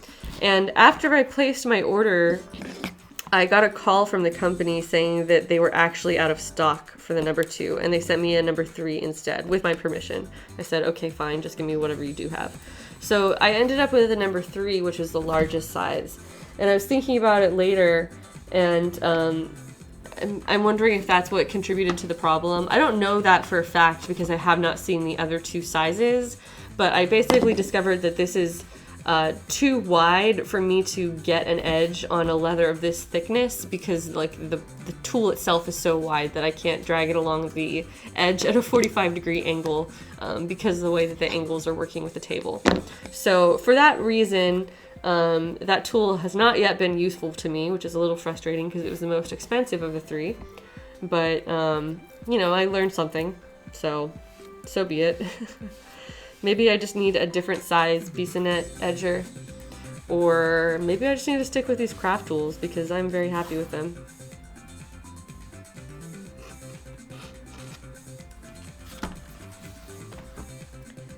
I don't know if there are any tricks for getting all the way into a corner though, because so far I have not been really successful with that.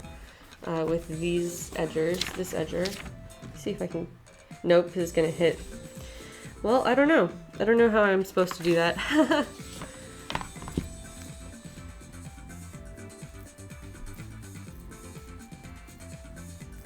Screen name's saying, so the edges are just like clothes. Sizes aren't equal or standardized. I guess not, no.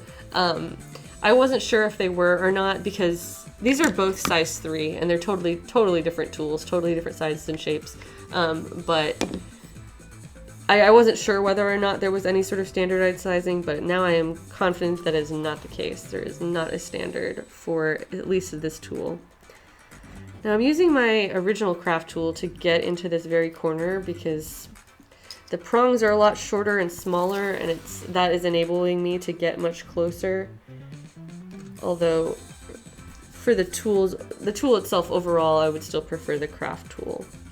Even though it gave me like this weird line. Oh no, I don't want that.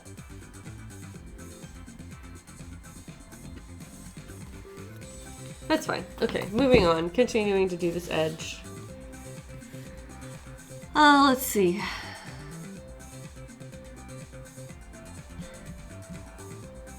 Unhero is asking, why do you bevel the leather? Aesthetics? Pretty much, yeah. It gives me a rounded edge on both the top and the bottom of the leather. So instead of these like straight, harsh cuts, you have a rounded, like smooth bevel edge. I think it's a lot prettier and it looks a lot more polished on a finished piece. So that's why we're doing it for this.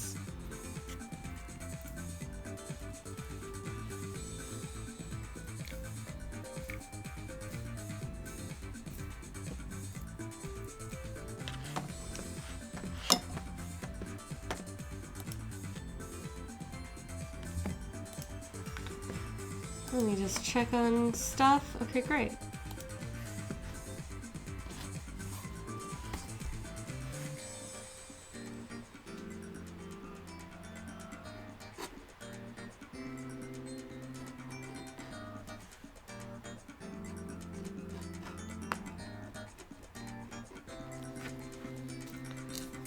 It's still hard to move this one around the tight circle here, but let me do what I can.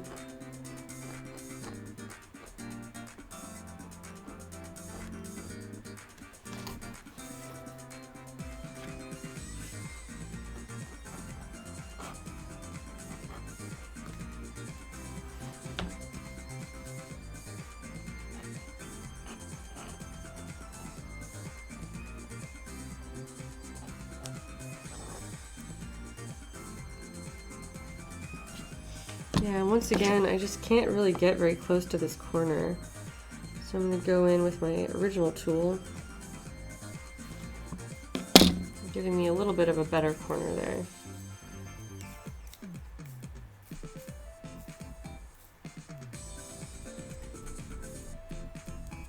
Screen name taken has an interesting comment saying that beveling is actually important in 3D modeling as well. There are almost no sharp edges in real life. Beveling makes it easier for 3D models to catch highlights from a light source. That is a really interesting fact that I did not know. I don't do any 3D modeling, I don't have experience with that. But that is also a good explanation of why a beveled edge looks better than a straight cut edge on leather pieces. So I don't know how obvious it is for you guys, probably not super obvious because you're looking at it from a little bit more of a distance on the screen, but just the amount of, I don't know, this one looks much smoother with having the beveled edge, at least to me in person here, compared to these straight edges that also kind of twist and turn in a not great way. Like, because this is an organic material, it's not 100% flat. It's close, but it's not really. And anyways, beveling these edges is just much more attractive in general.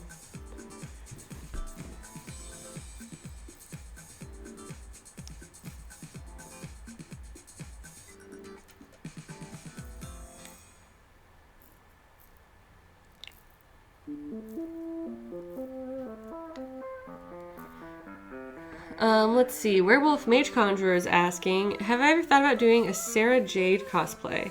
I have no idea who that is, unless you mean Mara Jade, in which fact I've already done two of those, two versions of Mara Jade, but I don't think that's who you're talking about. So I do not know who Sarah Jade is. You'll have to enlighten me.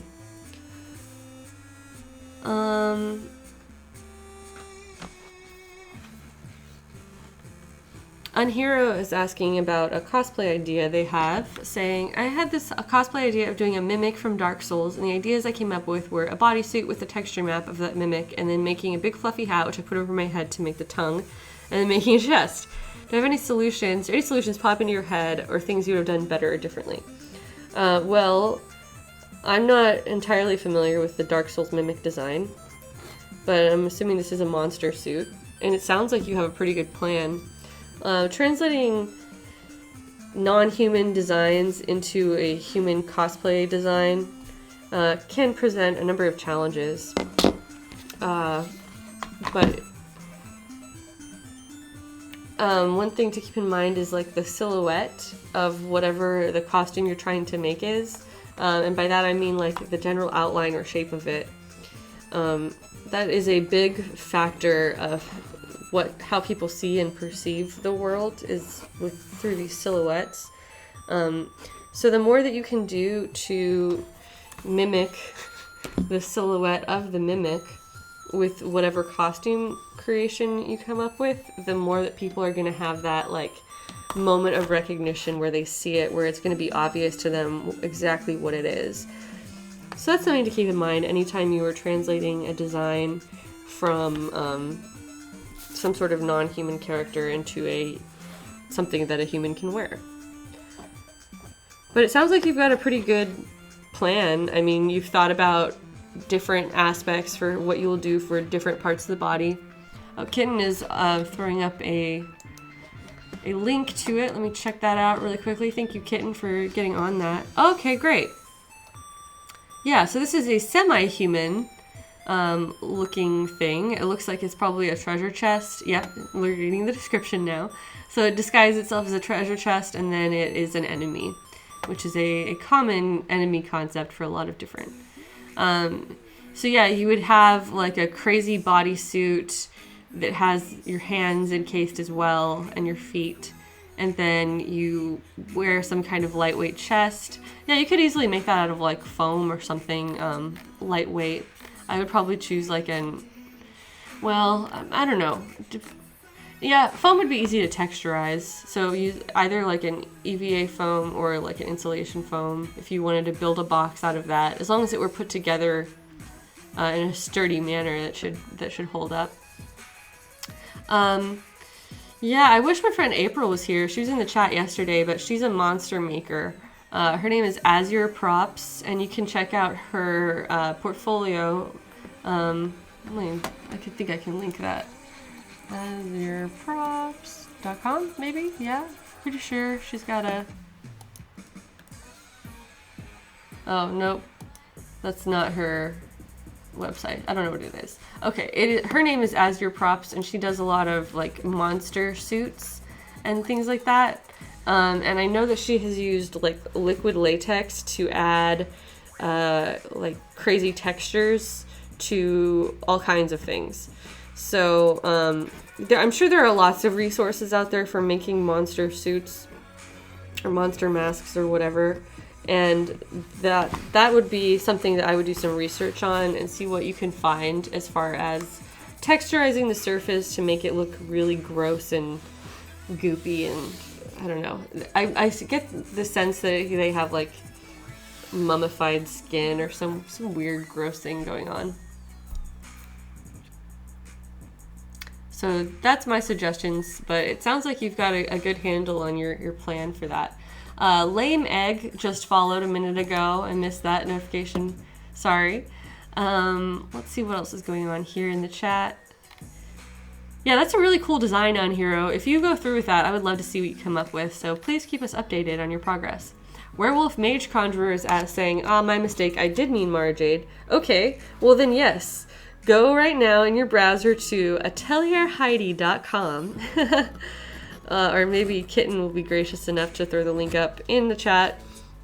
But if you look under my costumes tab, I have done 2 different versions of Mara Jade that you can go and feast your eyes on if you would like. Well, that was one of my earliest costumes, so the first version I did is not terrific, but you know, I tried my best. Oh, thank you, Ash, with the links to April's site and her FB page. Azurprops.net is where she is. Loaderbot, I'm glad that my voice is soothing to you. I hope so. So yeah, check out my website for Mara Jade cosplay if you want to see that one. Check out April's website for her monster costumes. She's made quite a few of.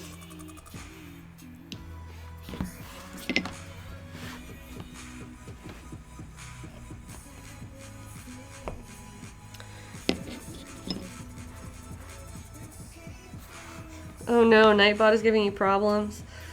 Well, if I knew how to rein in Nightbot, I would have done it long ago. That's not entirely true.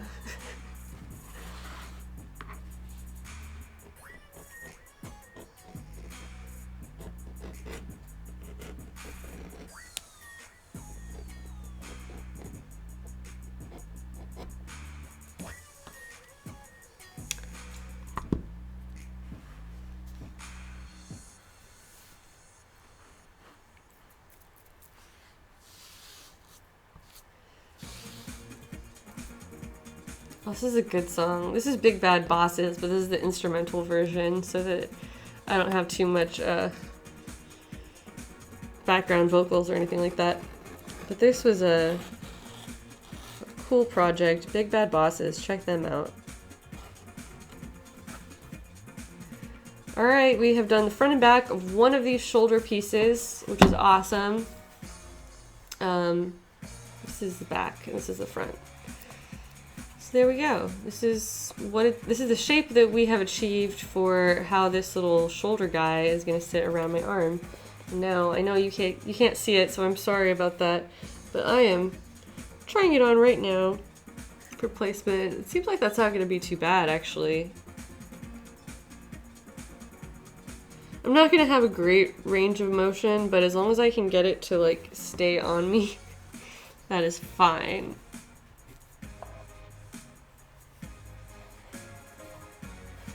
Werewolf Mage Conjurer is now asking about my Mara Jade costume. How did I stitch the suit together? Well, I sewed it. You take a pattern. In my case, for the Mara Jade one, I made my own pattern, although not very well. But whatever your methods are, you take a pattern, you cut out your fabric, just the same way that I cut out my leather. And then you sew it together. Now, I do want to make a post that's like general tips for sewing a bodysuit. That's on my tutorials to-do list. So I can go into more detail at that point, but I don't know how much technical sewing information you want right now. That's the gist of it.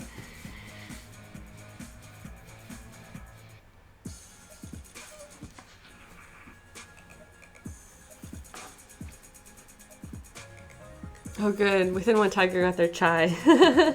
Glad to hear it.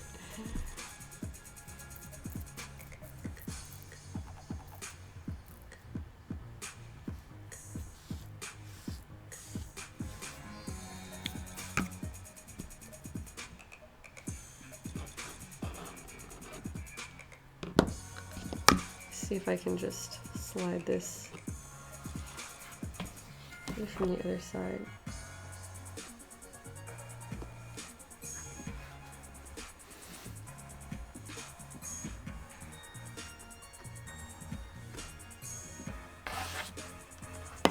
Yeah, that's the one point where I'm going to deduct points from this Craft Tool Pro, is that it's much harder to get into the corners compared to the cheaper beveling tool, but considering that I have both, it shouldn't be causing any issues.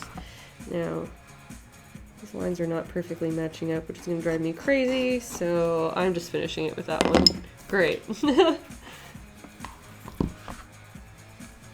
Judge Sims is joining us. Things are chaos, Judge Sims. My webcam on my laptop stopped working for whatever reason today, even though I did a stream yesterday with the exact same settings and had no issues. So despite my attempts to fix that, I do not have a face cam today. We are operating with one camera, but at least you can still see what I'm doing. So, I mean, That's the point of this, right? You can see what I'm doing.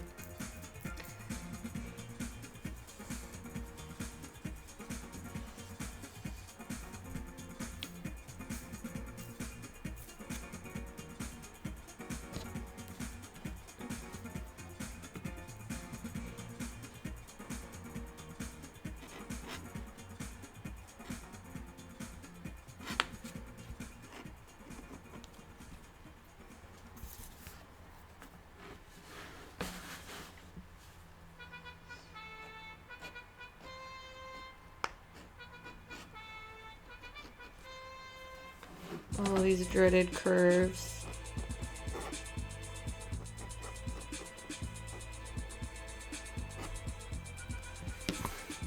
Once again, my cheaper beveling tool to the rescue on these corners.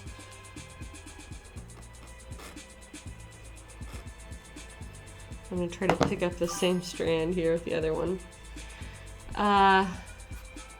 Jagozak, maybe, has followed. Thank you for the follows. Sorry if I just mispronounced your name right now, but doing my best. Always just doing my best. Welcome to our leather crafting stream. Judge Sims said, have you tried contacting tech support Jared? I'm assuming that was step one. Yes, that was step one.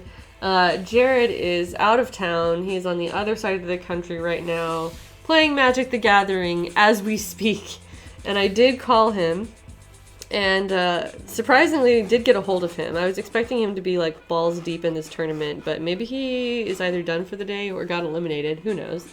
And he answered, and he tried to walk me through a couple of different things, and the results were no change. So despite our best efforts, only one working cam today, and that's where we're at.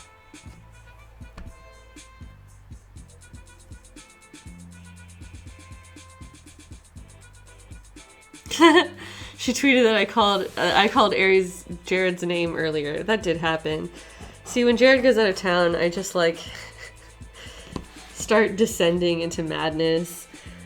I lose the ability to do simple things for myself, like get up at reasonable hours and or go to bed at reasonable hours. Jared is the adult of the household, okay? He's the reason why things are ever running smoothly at all.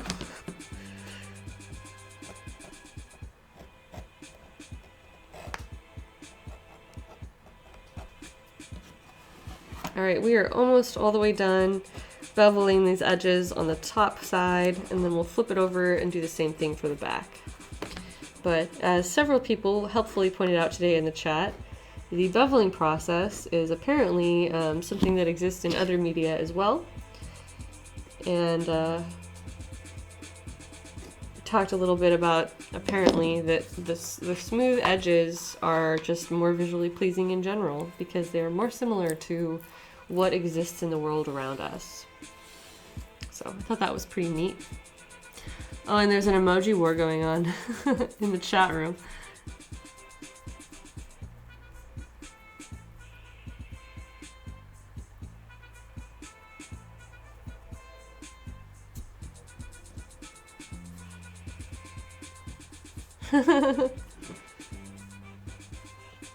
See, you guys are cheering me up. You have done a wonderful job of improving my mood today. And we're getting so much done as well. So I'm glad that I stuck with it and decided to stream, despite the fact that I really didn't want to, when I discovered that my stuff wasn't working.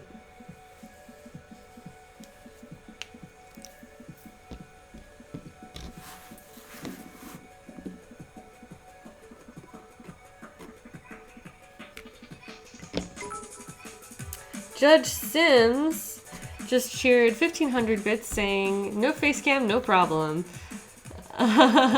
Also, I'd like to tip the tech support guy whenever he gets back. You know, he deserves it. He's the one who really deserves it. Thank you so much for the tip, Judge Sims. I appreciate that. At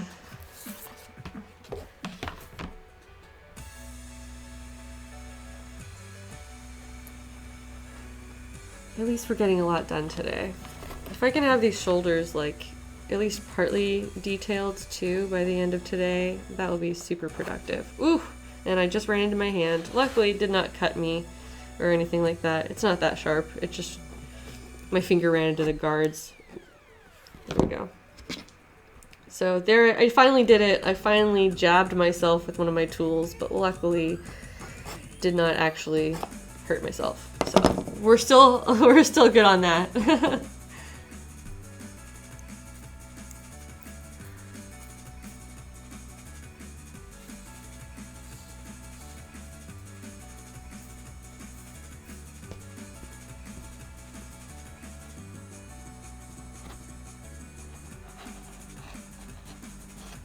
There we have a much nicer, smoother cut.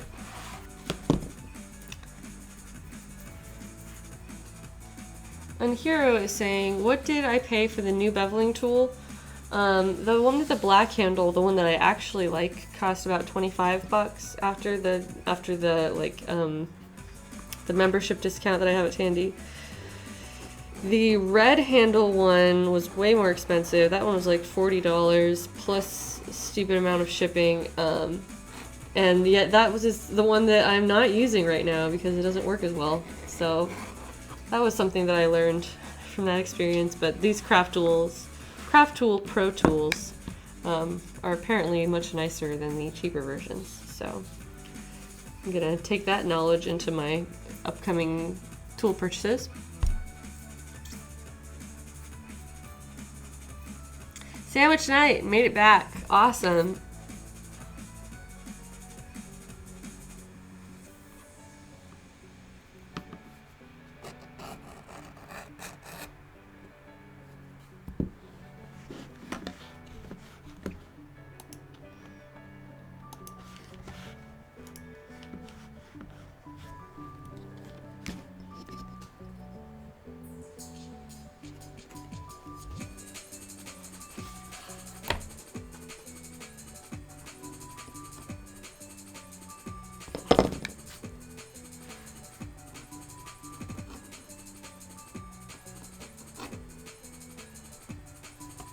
Yeah, I might go back and get this one in another size too. Now that I know that this is the one I'm actually going to want to use. Oops, not that one. This one.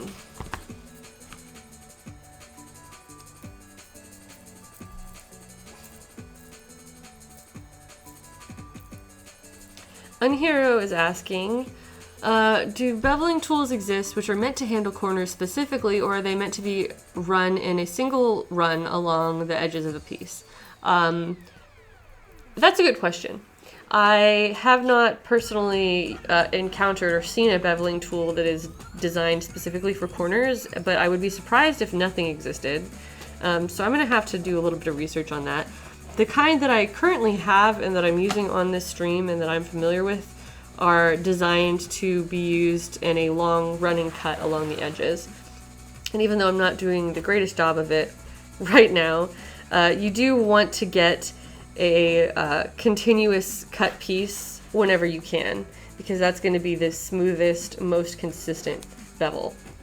So even though that's hard to do on corners, on the longer areas here I was doing a pretty decent job of it, largely thanks to this Craft Tool Pro tool.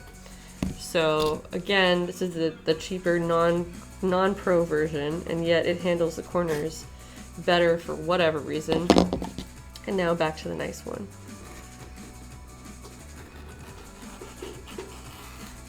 And we did get one long straight little cut on that. No, I need a little bit more material there. Okay, great. Now just the center piece and we will be done with this step.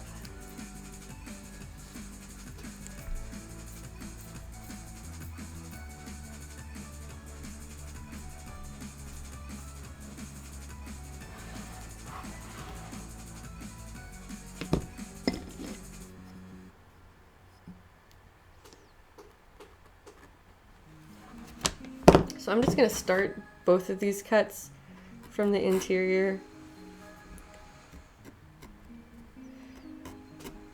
Yeah, that one just doesn't want to move at all.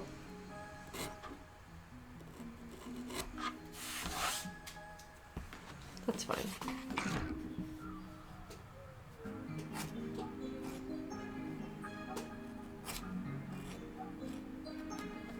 Huh. I wonder why that one was slicing weirdly. Alright, well, that's fine. We're done with that step. Cool. Check it out. We have 2 now completely cut and beveled shoulder pieces, and I can move on to starting to add some of the detail to them. So where I'm going to go with that is starting with my grooving tool. Now I have this already set up to be the width amount that I want because I was using it for this exact same purpose yesterday and I haven't changed it since then. I also love this song, In Pila Fee. This is a good song. Yeah, that's right. Edge beveling hype, I guess. We should have some of that. Yeah, we finally have some recognizable pieces cut out and we're about to start adding some detail to them. So I'm going to go about doing that with this guided edge grooving tool. And I'm just going to start putting this border down all the way along. Okay, we'll start from over here. For the moment, I am going to ignore the little circle areas right now. And then I will revisit those after I've got this border down. But basically, this tool is using the cut edge of the leather to perfectly space out a border groove. This is a part of our design.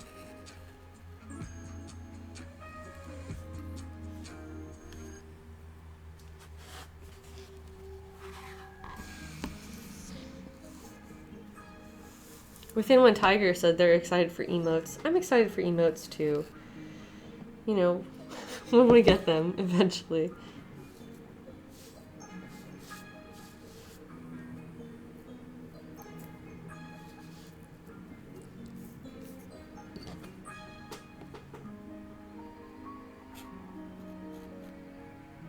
Alright, now because of the shape of this like interior corner, I can't really get any farther because of the way the tool works. So I'm gonna have to continue this line with the freehand grooving tool.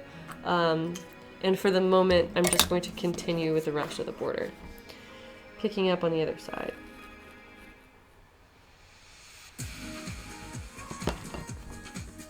And I'm just using this X-Acto knife to kind of like snip these tails ever so gently when I stop cutting at the corners.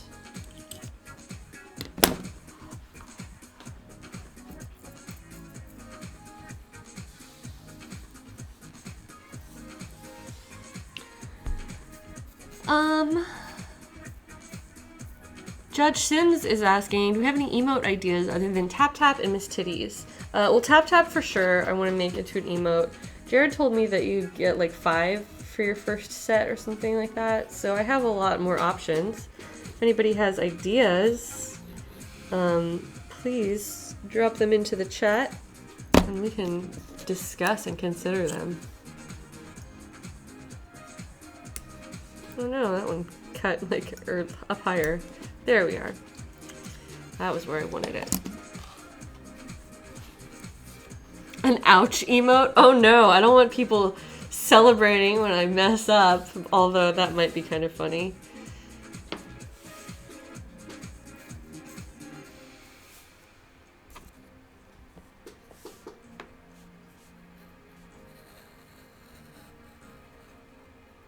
An oops emote for all of the mistakes that I will inevitably make in my costume. A hype icon of some kind, for sure. What's the best hype for a leather crafting stream?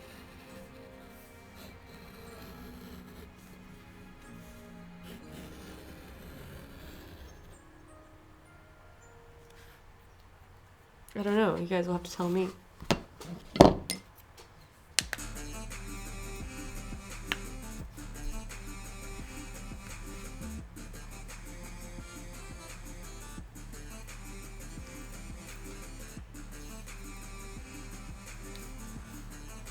Within One Tiger is specifying that they did not mean to celebrate. No, I understand that was not your intention. I just get the feeling that if that type of emote existed, that's how people would be using it. Like, alright, we made a mistake. Let's all get our emotes out.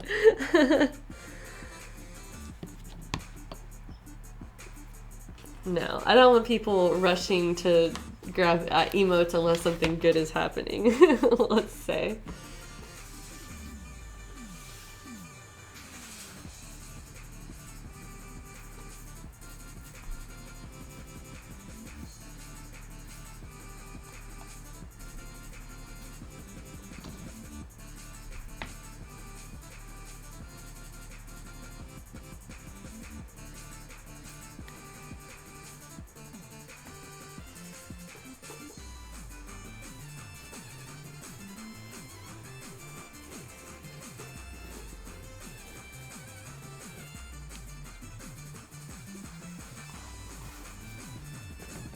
Alright, our bordering continues. Just slowing down and getting careful at the corners. Oh, and I kind of made that one a little bit too long, but it's gonna be okay. It'll be fine. Let me connect my lines here.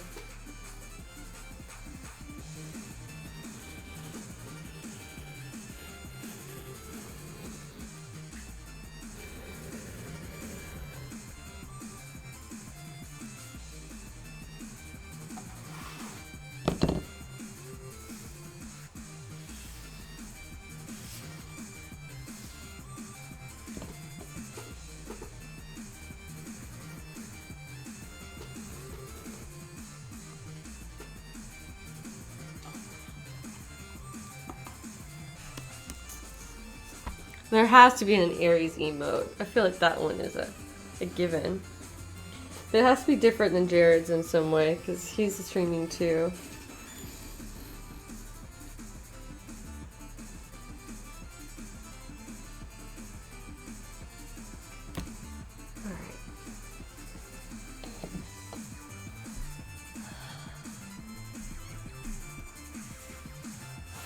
Within One Tiger says that their son just asked me if his pee-pee had bones. That is interesting. It's weird what crosses kids' minds, man. But kind of also wonderful in its own way.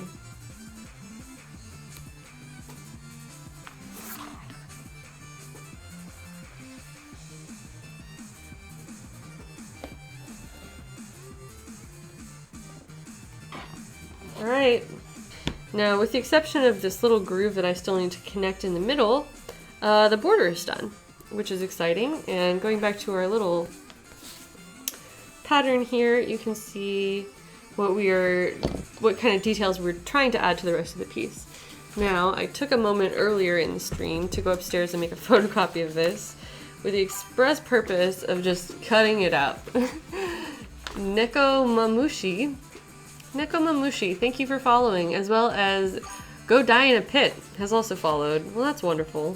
Thank you, Go Die in a Pit. I will not do that. So I'm going to cut out this whole center block and then kind of determine placement of a few of the other details based on this paper version of the pattern that is a throwaway that I can just cut apart and get rid of.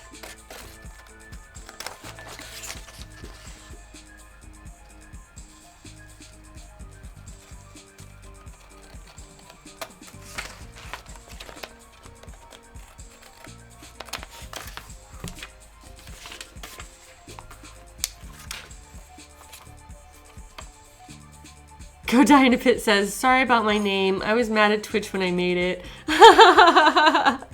That is okay. I did not take it personally, I'll say that. Let's see. Umbreon Red 23 has followed. Thank you so much for following. We're doing some leather crafting today. Unfortunately, my face cam isn't working, so it's sort of a bare bones setup, but it is what it is. We're making do. Hopefully next time I will get those technical issues worked out and we can just continue as originally planned.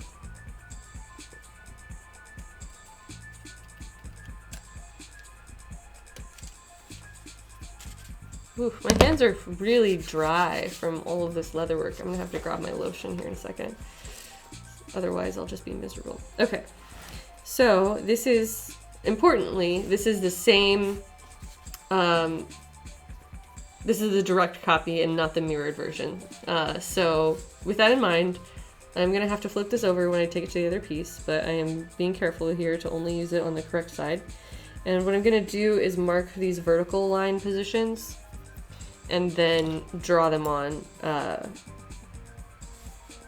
and continue from there. So I just made tiny little marks with my pen, designated where these vertical lines are. Now with that out of the way, I'm going to continue cutting this down and cut out the main like swirly V section, and then I'll start from over here, and then we'll lay that down on the leather pattern as well. Oh wait, I don't want to have to, I need to do both sides at the same time. So now flipping this over because the pattern is in fact flipped over from the other version we made. Stick my head into my own stream just so I can see. And yeah, I'm satisfied with how that's lining up. Once again, just marking 4 very small marks for where these vertical lines will intersect with the border. And I can continue to mark those out with the ruler. Okay, now I can cut apart the rest of my pattern in confidence.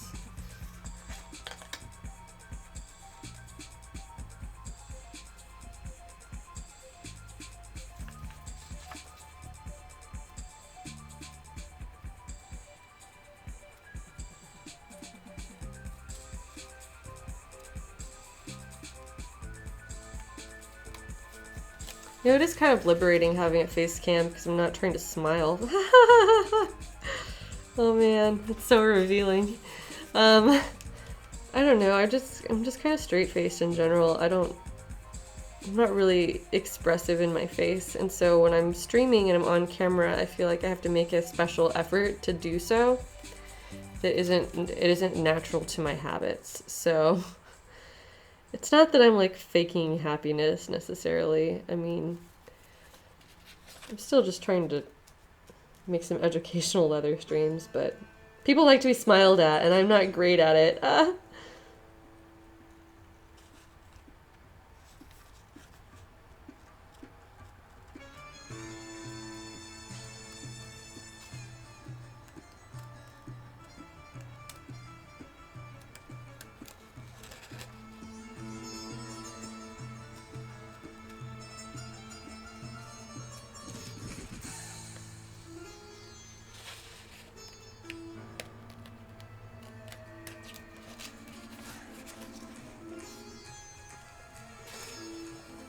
Now, I really wish I had my invisible leather pen to do all of these marks with, but I don't. Despite my best efforts to purchase one multiple times this week, I did not end up with one.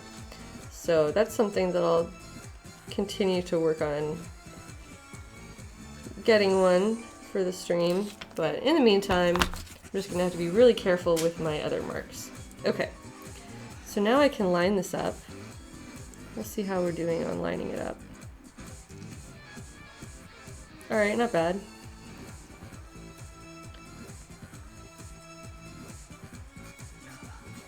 Lining it up with our existing grooves we've already cut, I'm going to complete the lines with the pen.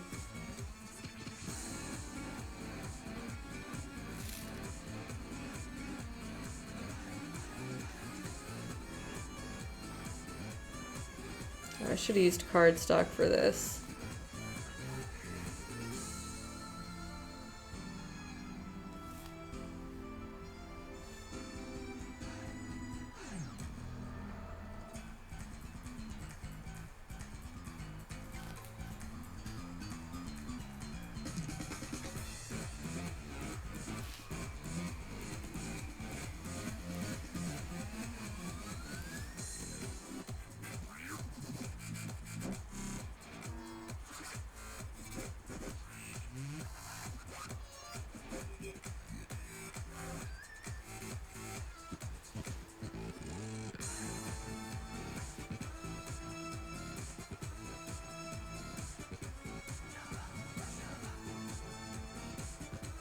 Okay, and there's one down. Let's see how it looks. Alright, not bad. If you can, it's kind of faint on the camera maybe. let me check back in with our chat here. Unhero says, I found a tight edge carver, but holy referinos, it's $110 on Amazon. Yeah, I don't really want to pay $110 just to have cleaner corners. Malshi. Anyway, thank you for following, and feel free to correct my pronunciation of your name in the chat. Thank you for joining us.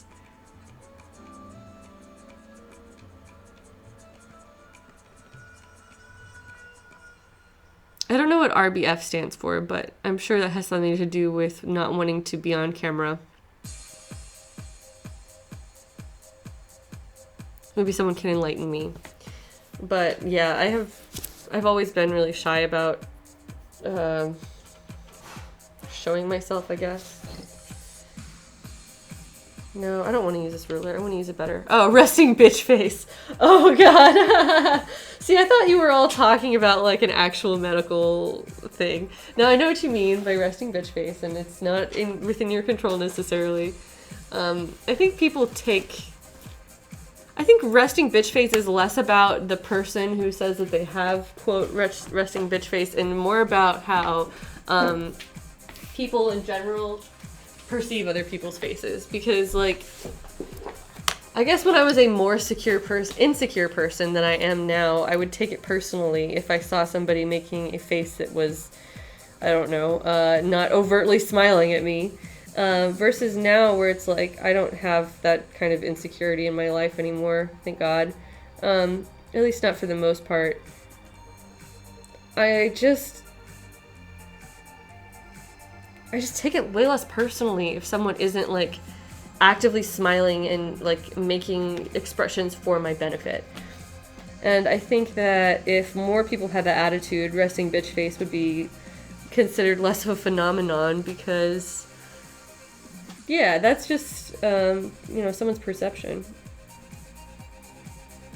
Alright, so now with my guidelines, I've started drawing on these vertical lines that are exactly spaced at 1/4 of an inch, which is the same size as the border that I added to this piece. And there are 3 on each side.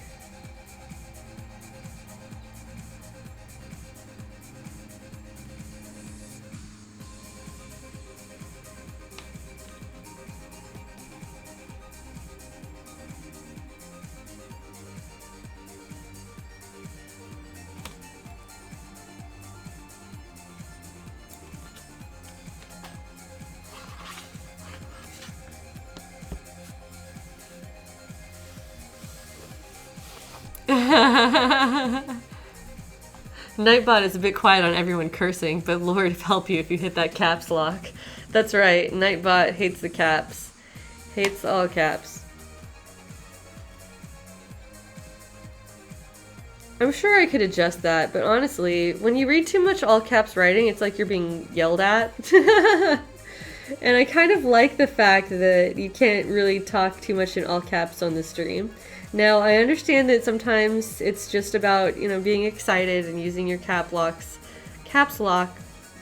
to indicate exactly how excited you are. And so I don't mean to rob any of you of that excitement, but I think it's a less aggressive experience for everyone who's reading the chat when you have to speak in upper and lowercase. I don't know. Maybe I'm alone in that. You guys tell me what you think.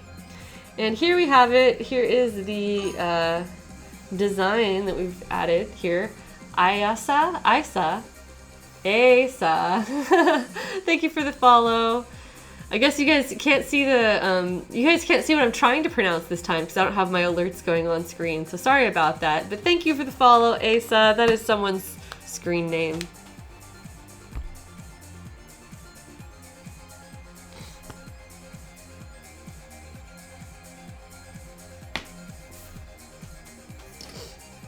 Alright, I'm pretty happy with the lines that we've put on here, so I'm moving to the other piece to also copy this design.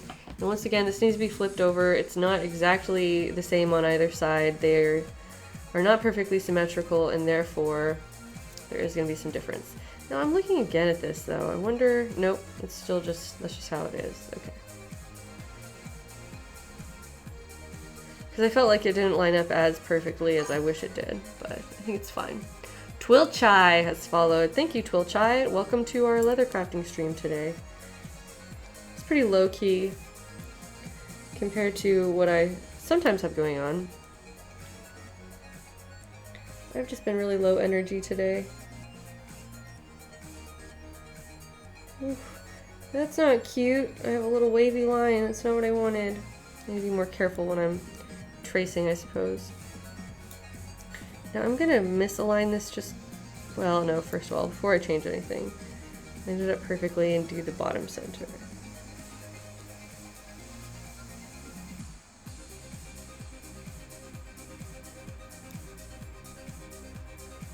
I'm gonna push this up a little bit farther because I feel like it didn't quite cover the distance to the other side, and then just continue my line this way.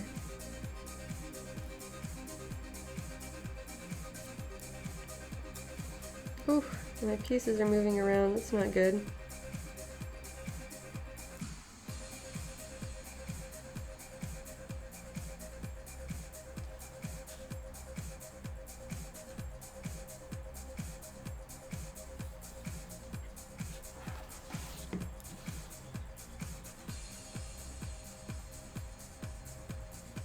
Connecting it, a little bit of freehand there, but that's fine.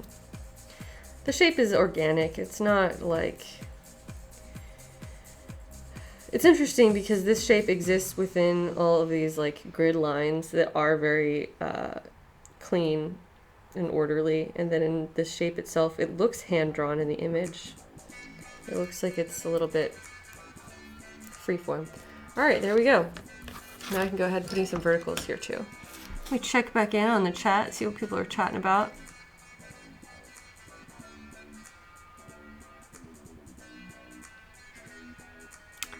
Hey, Katie G says that she just finished sewing the skirt that she made for her dress. I can't believe I'm wearing something that I made. How magical.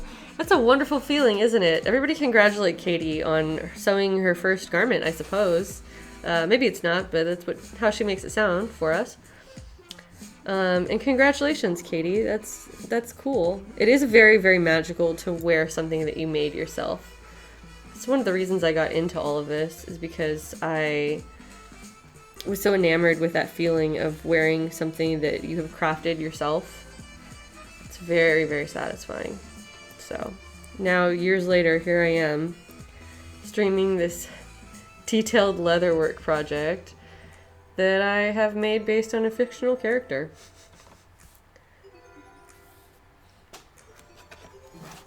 All right, one more side for these lines.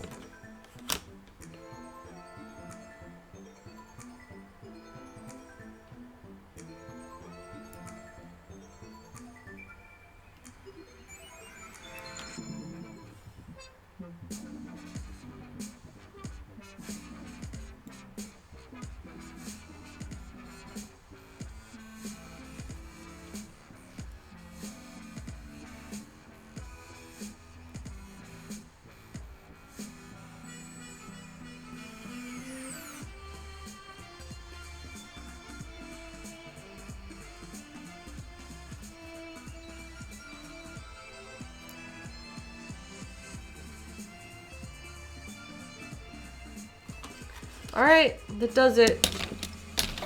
I've got design lines now on both of these pieces that look just like we want them to for the other pieces. So now I get to decide exactly how I want to proceed for the rest of today's string.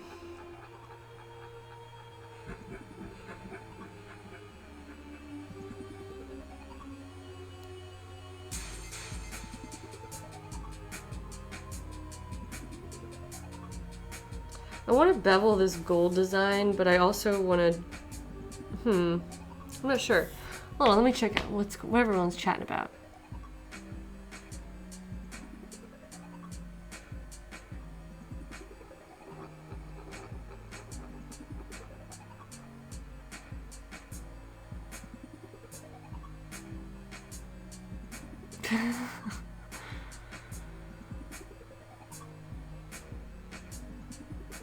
Alright, cool.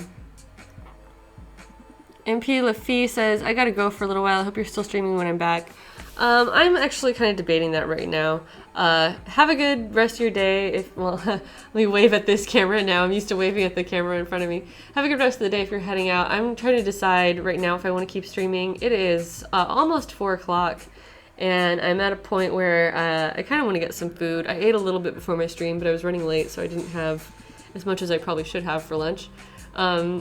So yeah, I think I'm going to actually sign off as well. I really appreciate you guys coming and hanging out at my stream today, because I know that we weren't fully equipped like I normally am to stream with my face cam. But I'm going to do my best to figure out what's going on with that, and at the very least, I will get a replacement cam before next time. So I can solve this problem. I know I can. I don't know why my laptop is having issues, and that's more concerning to me than just the camera itself. So thank you all for coming. I really appreciate you being here, and hopefully you benefited a little bit from seeing us get this much done today. Here we have the shoulders themselves, and so I think this is going to look really nice once I'm actually wearing it. I might do some work off stream just because I want to keep moving along, but at this point you guys have seen me do lots of tooling, you've seen me do lots of grooving, you've seen me do the edges here. So if I do those things off of stream, I think that anybody who really wanted to benefit from that information has access to it. Shotenkai signing off with a 100-bit cheer, saying thanks for the wonderful stream. Thank you. Thank you guys for the minimalist stream, as Cactus Wolf puts it in the chat. Everyone have a good night. Thanks for coming, and I promise I'm going to work on these details, these technical difficulties before next time. So, have a good one, guys. Bye.